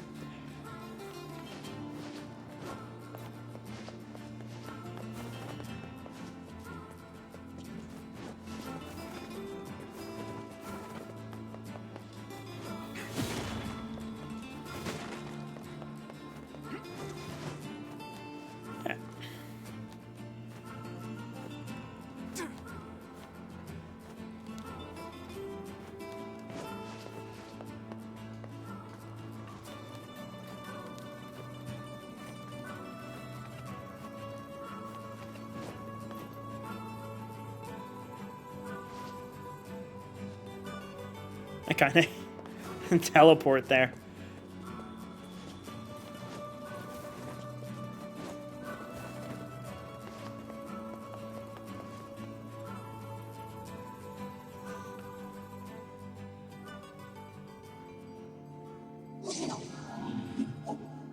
if they just want to be friends, Gretel?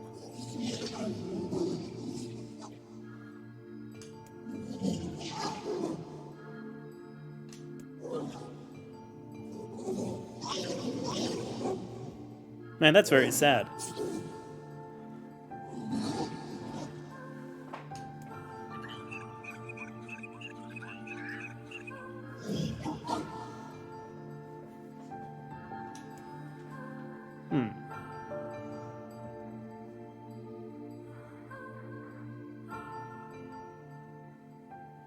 Ain't you excited, Sunshine? We finally get to bathe in blood.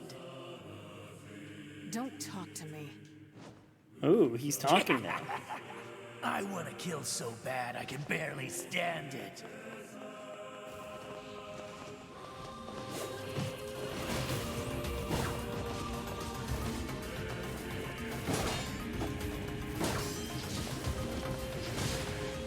Actually, I probably have better words to equip on my weapons.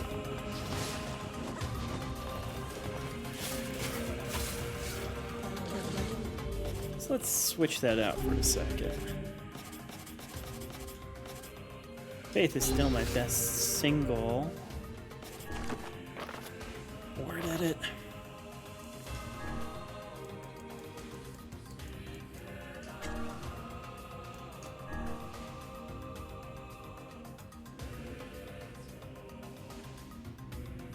Ooh, okay. Armor break. And XP rate. Okay.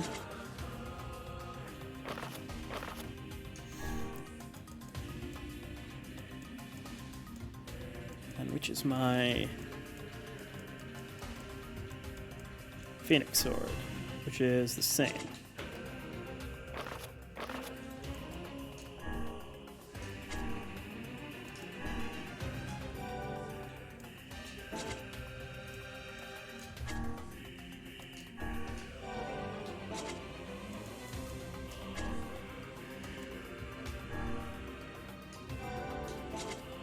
Alright.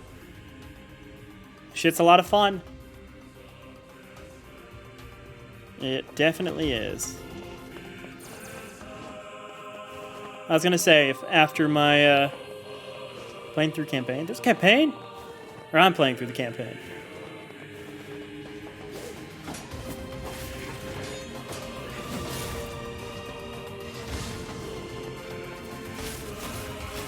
I was gonna say. Oh, okay. I did not know there was a campaign. I immediately modded it and played single.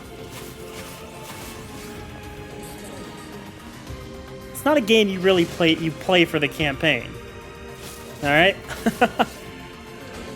What I was gonna say was, if you wanted to try out, good practice. I believe it. If you wanted to try out multiplayer just quickly, like before, not even modding it anyway, just like the songs on bass. After stream.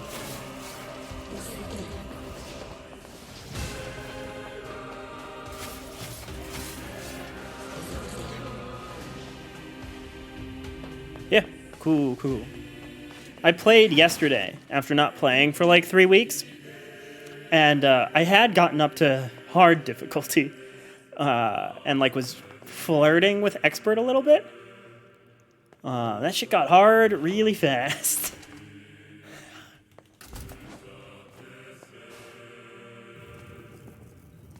Oculus does have a mic.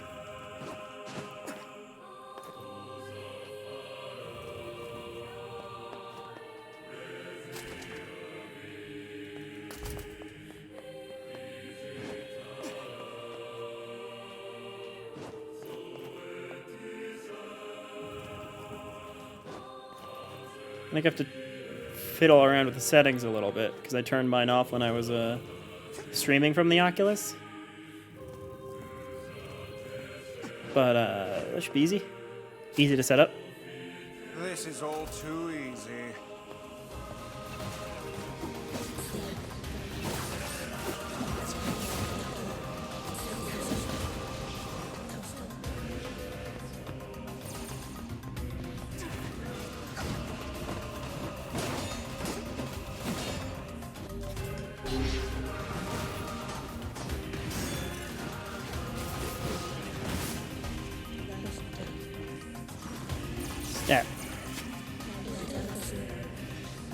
Yes, yeah, he started talking as we entered this area. He was like, I can't wait to kill.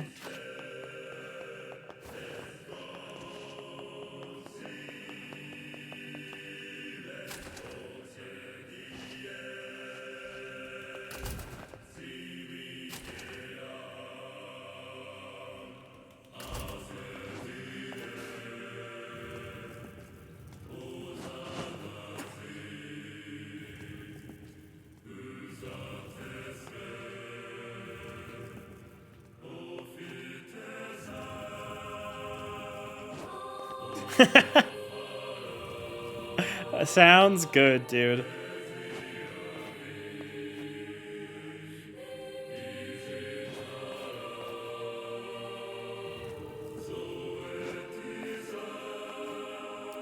Oh, I feel like this puzzle changed from the first time I was here.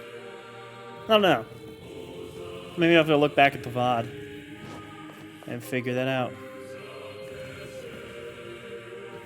Oh, come on, let go, Nier. There we go.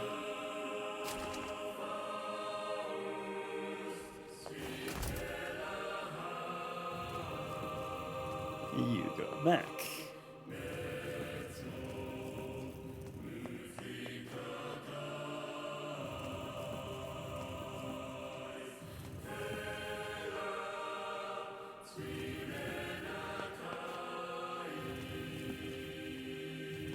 Nier, please. Let go.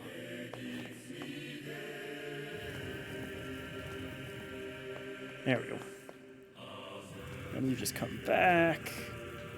Oh, good.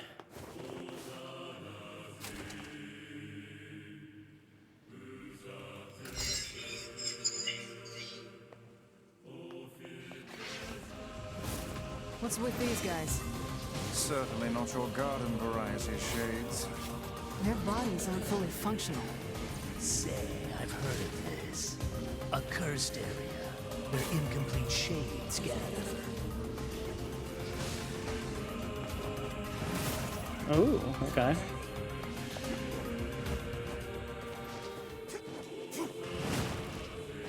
So kinda can just hear him talking all the time.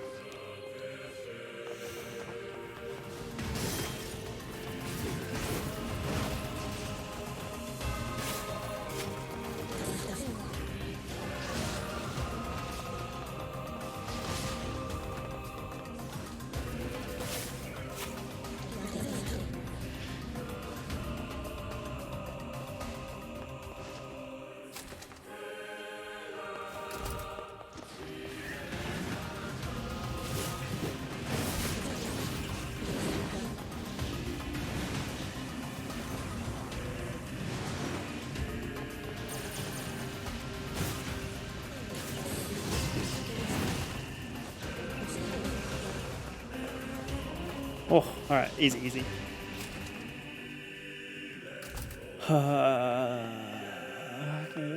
Okay. Fine, you get fancy with these puzzles.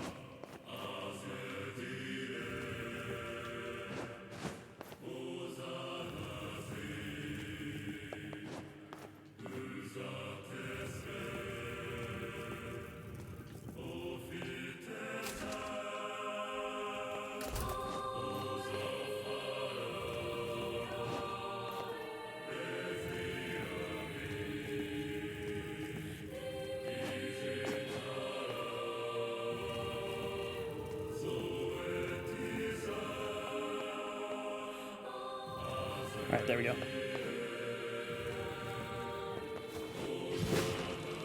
Herbs. Classic herbs.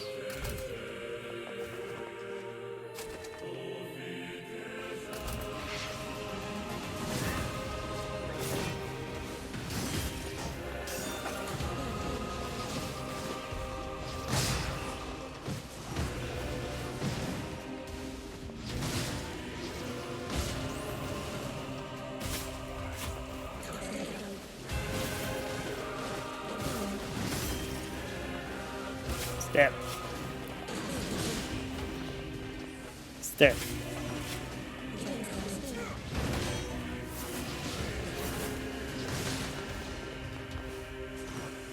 Stab.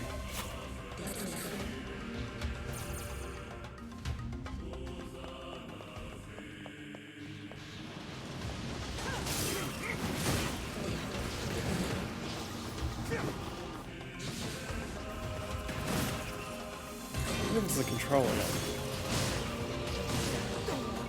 I am using a new controller, so some of the issues I'm having could be related to that.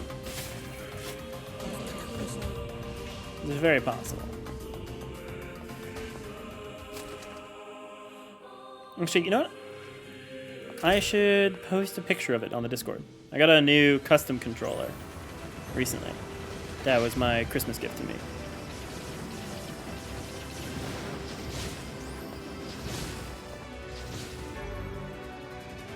Magic defense up 10. Okay. Ooh, what'd you drop? Simple machine. Okay.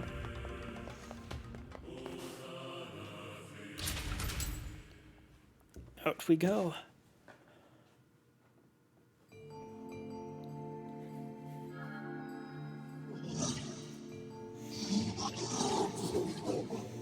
Aw, Gretel's not like, you guys are the real friends.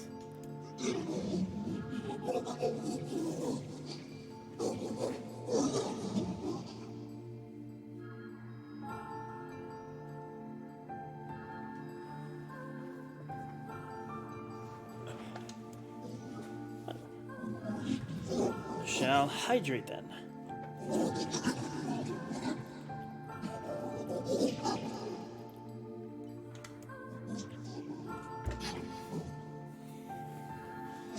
We can spend the rest of our life.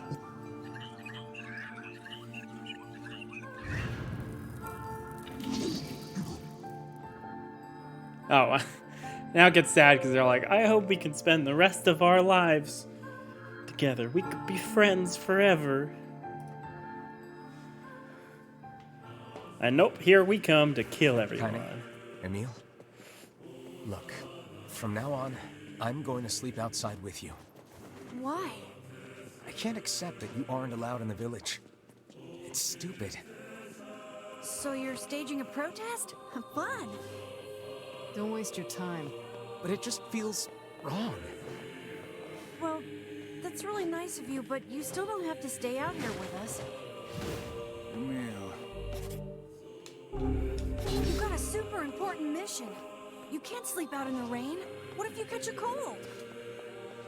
Aw, Besides, Emil. I like camping with Kaine.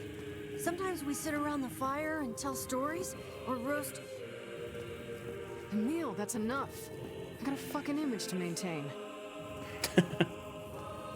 Ah, love you, Kaine. Missed you.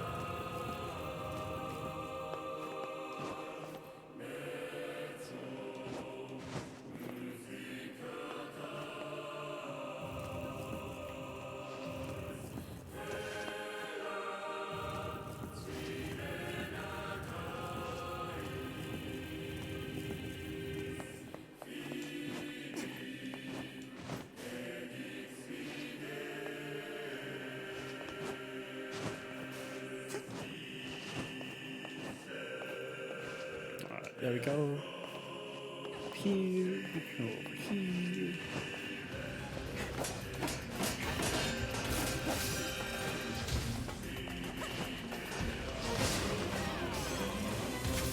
Okay, stab. Stab. And a stab.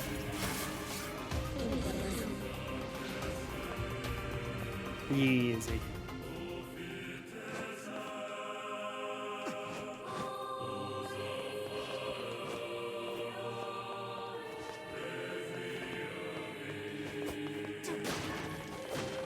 Magic room, okay.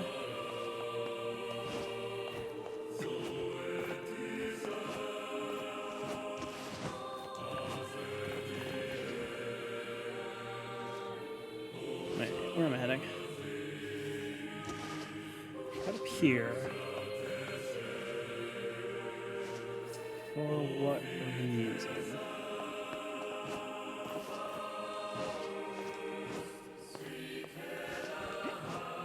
I remember the first time I did this, I did not get lost. I was pretty straightforward. Now I'm lost.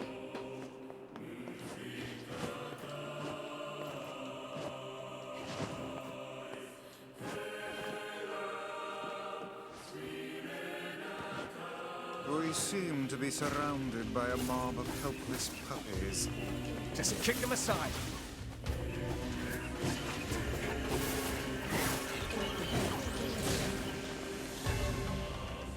XP, okay.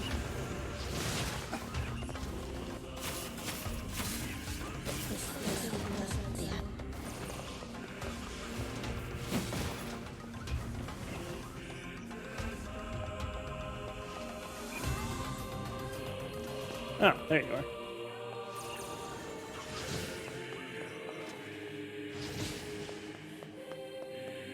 Easy.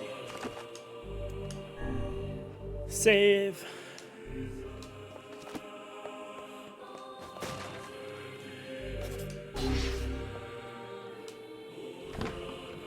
In we go.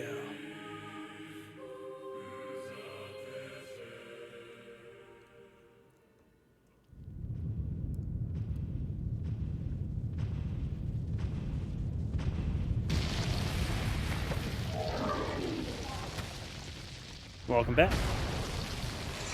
You finished level 1?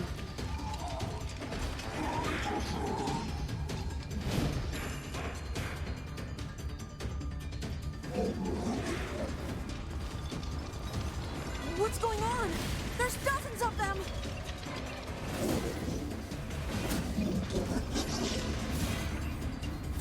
These are creatures of the darkness. More Okay, not bad. Pathetic to the end, I see. Aim for that statue. It's the leader.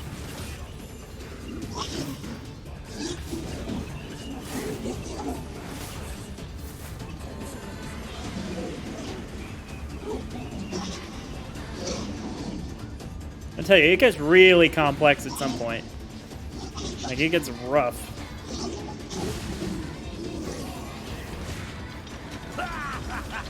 Oh, you're funny. I'm gonna start crying here.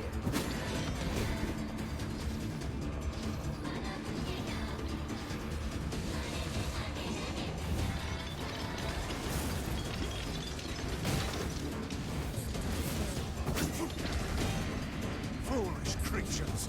You cannot hope to best me. These little bastards just keep coming. These creatures cannot abide the sun. Lure them into the light. Cool. There we go.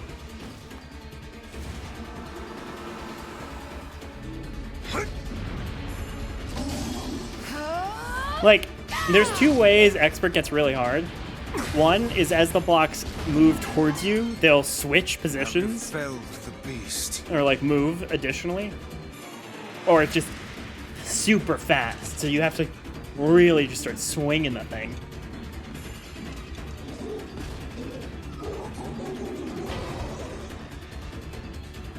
See, now he's like, those are my friends. This is one stubborn son of a bitch.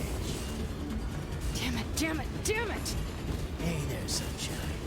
You ain't feeling bad for this week, are ya? Ain't no turning back now. You gotta lust for blood. Embrace the slaughter. Oh yeah, it fucks with you. All we know is the thrill of battle. Ain't that right, Kaine?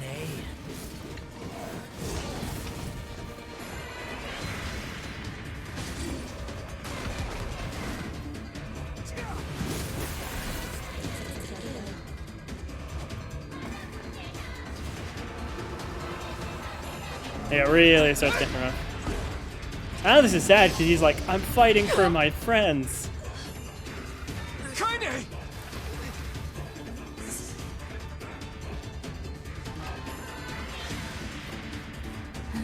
Welcome back. Oh, you're kidding me.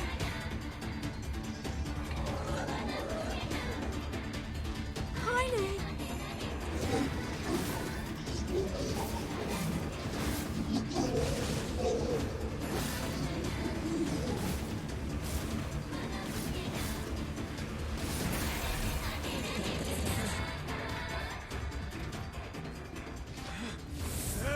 How far did I get in the DLC? I just did the first thing. The first set, I guess. Or the first door. I don't know if that counts as a set. We get back to the house every so often, so I think when I go to the house, I'll do another round kind of thing. but I wanted to make some progress in the story, at least tonight. So.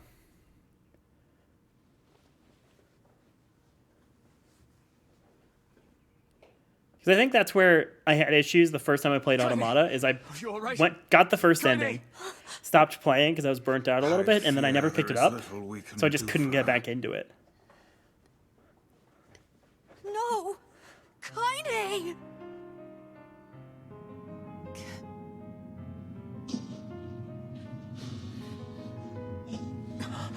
What is happening? It's all over for you, sunshine. Kaine! Kaine!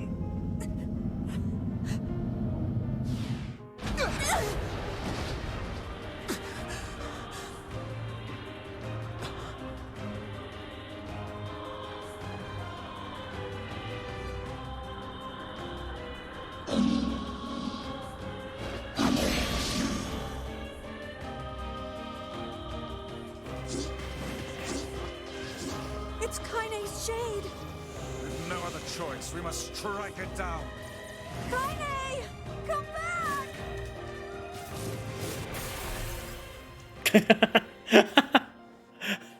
Oh dear. A true friend. Stopped Berserk Kaine within 1 minute.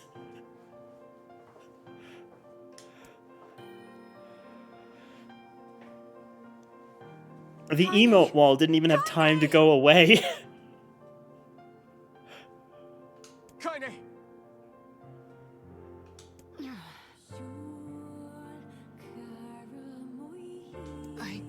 I couldn't hold it back. What a good friend. Kaine, no! Start wailing on her. I can't be with... We're always going to be together, Kaine. If you transform again, we'll just stop it again. As many times as it takes. I don't care how tough it is. We're gonna get you back. I like sleeping outside because I'm with you, Kaine. I'm able to ignore my appearance and keep going because of you. I'm weak, and I'm sad, and I'm lonely. But you make me strong. You're my friend, and I need you. So don't you dare leave me.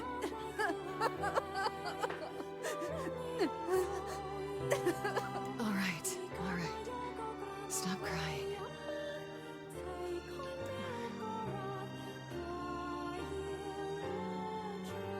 And thanks.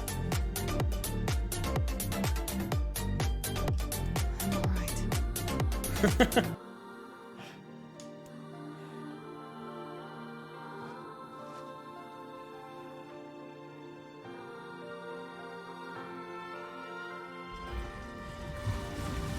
Over there. Kaine's okay. Dance party. Let's go.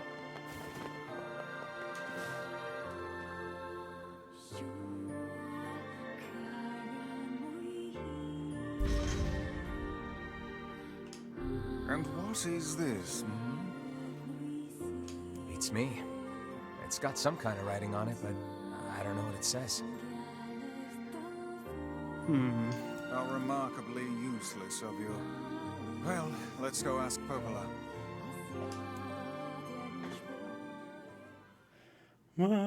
I love that song. That song's so good. It's a cipher of some kind. Can you determine its meaning? I think this is the key to unlocking the Shadow Lord's castle. Here, take a look at this. Also very true about every song in this game. So what's your point? I wrote down all the words I can understand. This fragment is called the Stone Guardian. Given that you found it in the Lost Shrine, the words must mean something. There are spaces here for 4 other fragments as well. Sacrifice. Yeah. The Law of Robotics. The Memory Tree. Loyal Cerberus. The Law of Robotics probably refers to the junk heap. And the memory tree might be the forest of myth. But as for sacrifice and loyal Cerberus, I don't have a clue. Not a problem.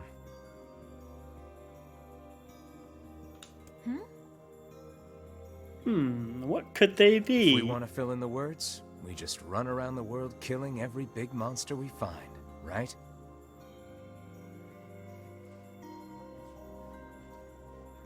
Oh, splendid. By all means, let us undertake a I find that murderous followage to be rampage. really funny. Because that's probably like the first time I ever streamed, which was like when we were doing some stuff in like GTA or something. 1 year so I don't even know. I forget why. They're just shades. Besides, No, you were it's the probably only way to streaming. reach the shadow. And then I created a Twitch account. Because I don't think my Twitch account is much older than that. It's a dangerous task. It's weird to think that like you and I really only started streaming or became affiliates 2 months ago. Yeah, well, Yona's in even more danger. But how can you even be sure that she's... Because she is, right?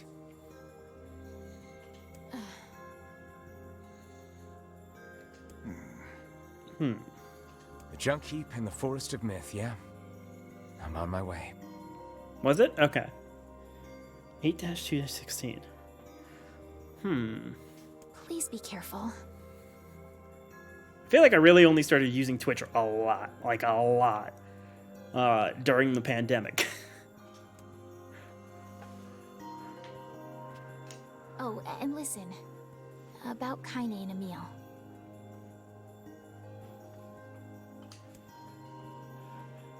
The villagers know how much they've sacrificed, and they're thankful. It's just... they're scared, you know? People can't change overnight. Thank you, OJW, for the host. I'll hurry them along the best I can. But can you please give them a little more time? I'll try. Alright. Now...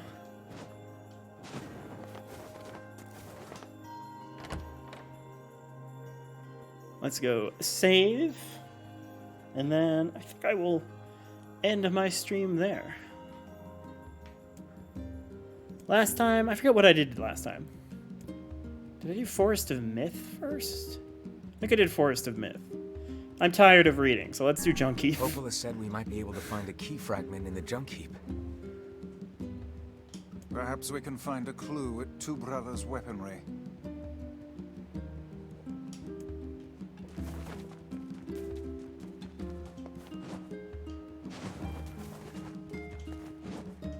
Good game. Would play second half again.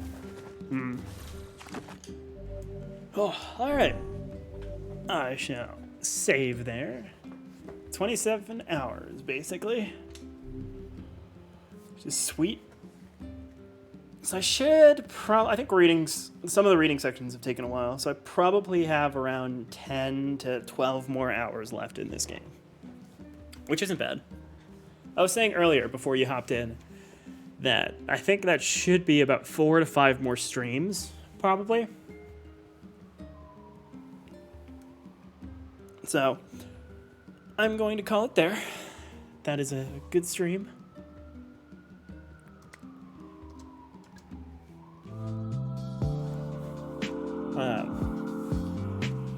I should be so close to an automata. Yes. Sure. I might take a few streams break, probably do a couple streams of just Breath of the Wild or something, just to break up 2 Nier games. But definitely, the next full game that I'll stream will be Automata. That is still the plan, dude. But, alright, I will call it there. I will probably, a little bit, yeah, right? Need a little bit of time between games. Not too much time, just a bit. I will probably stream again tomorrow. Stream some more Nier. probably again for probably like another 3 hours or so. 2.5 to 3 hours. So thanks for hanging out. I shall message you in a bit about Beat Saber. But otherwise, thanks for everyone popping in. And I hope everyone has a great evening and see who I see tomorrow. Peace.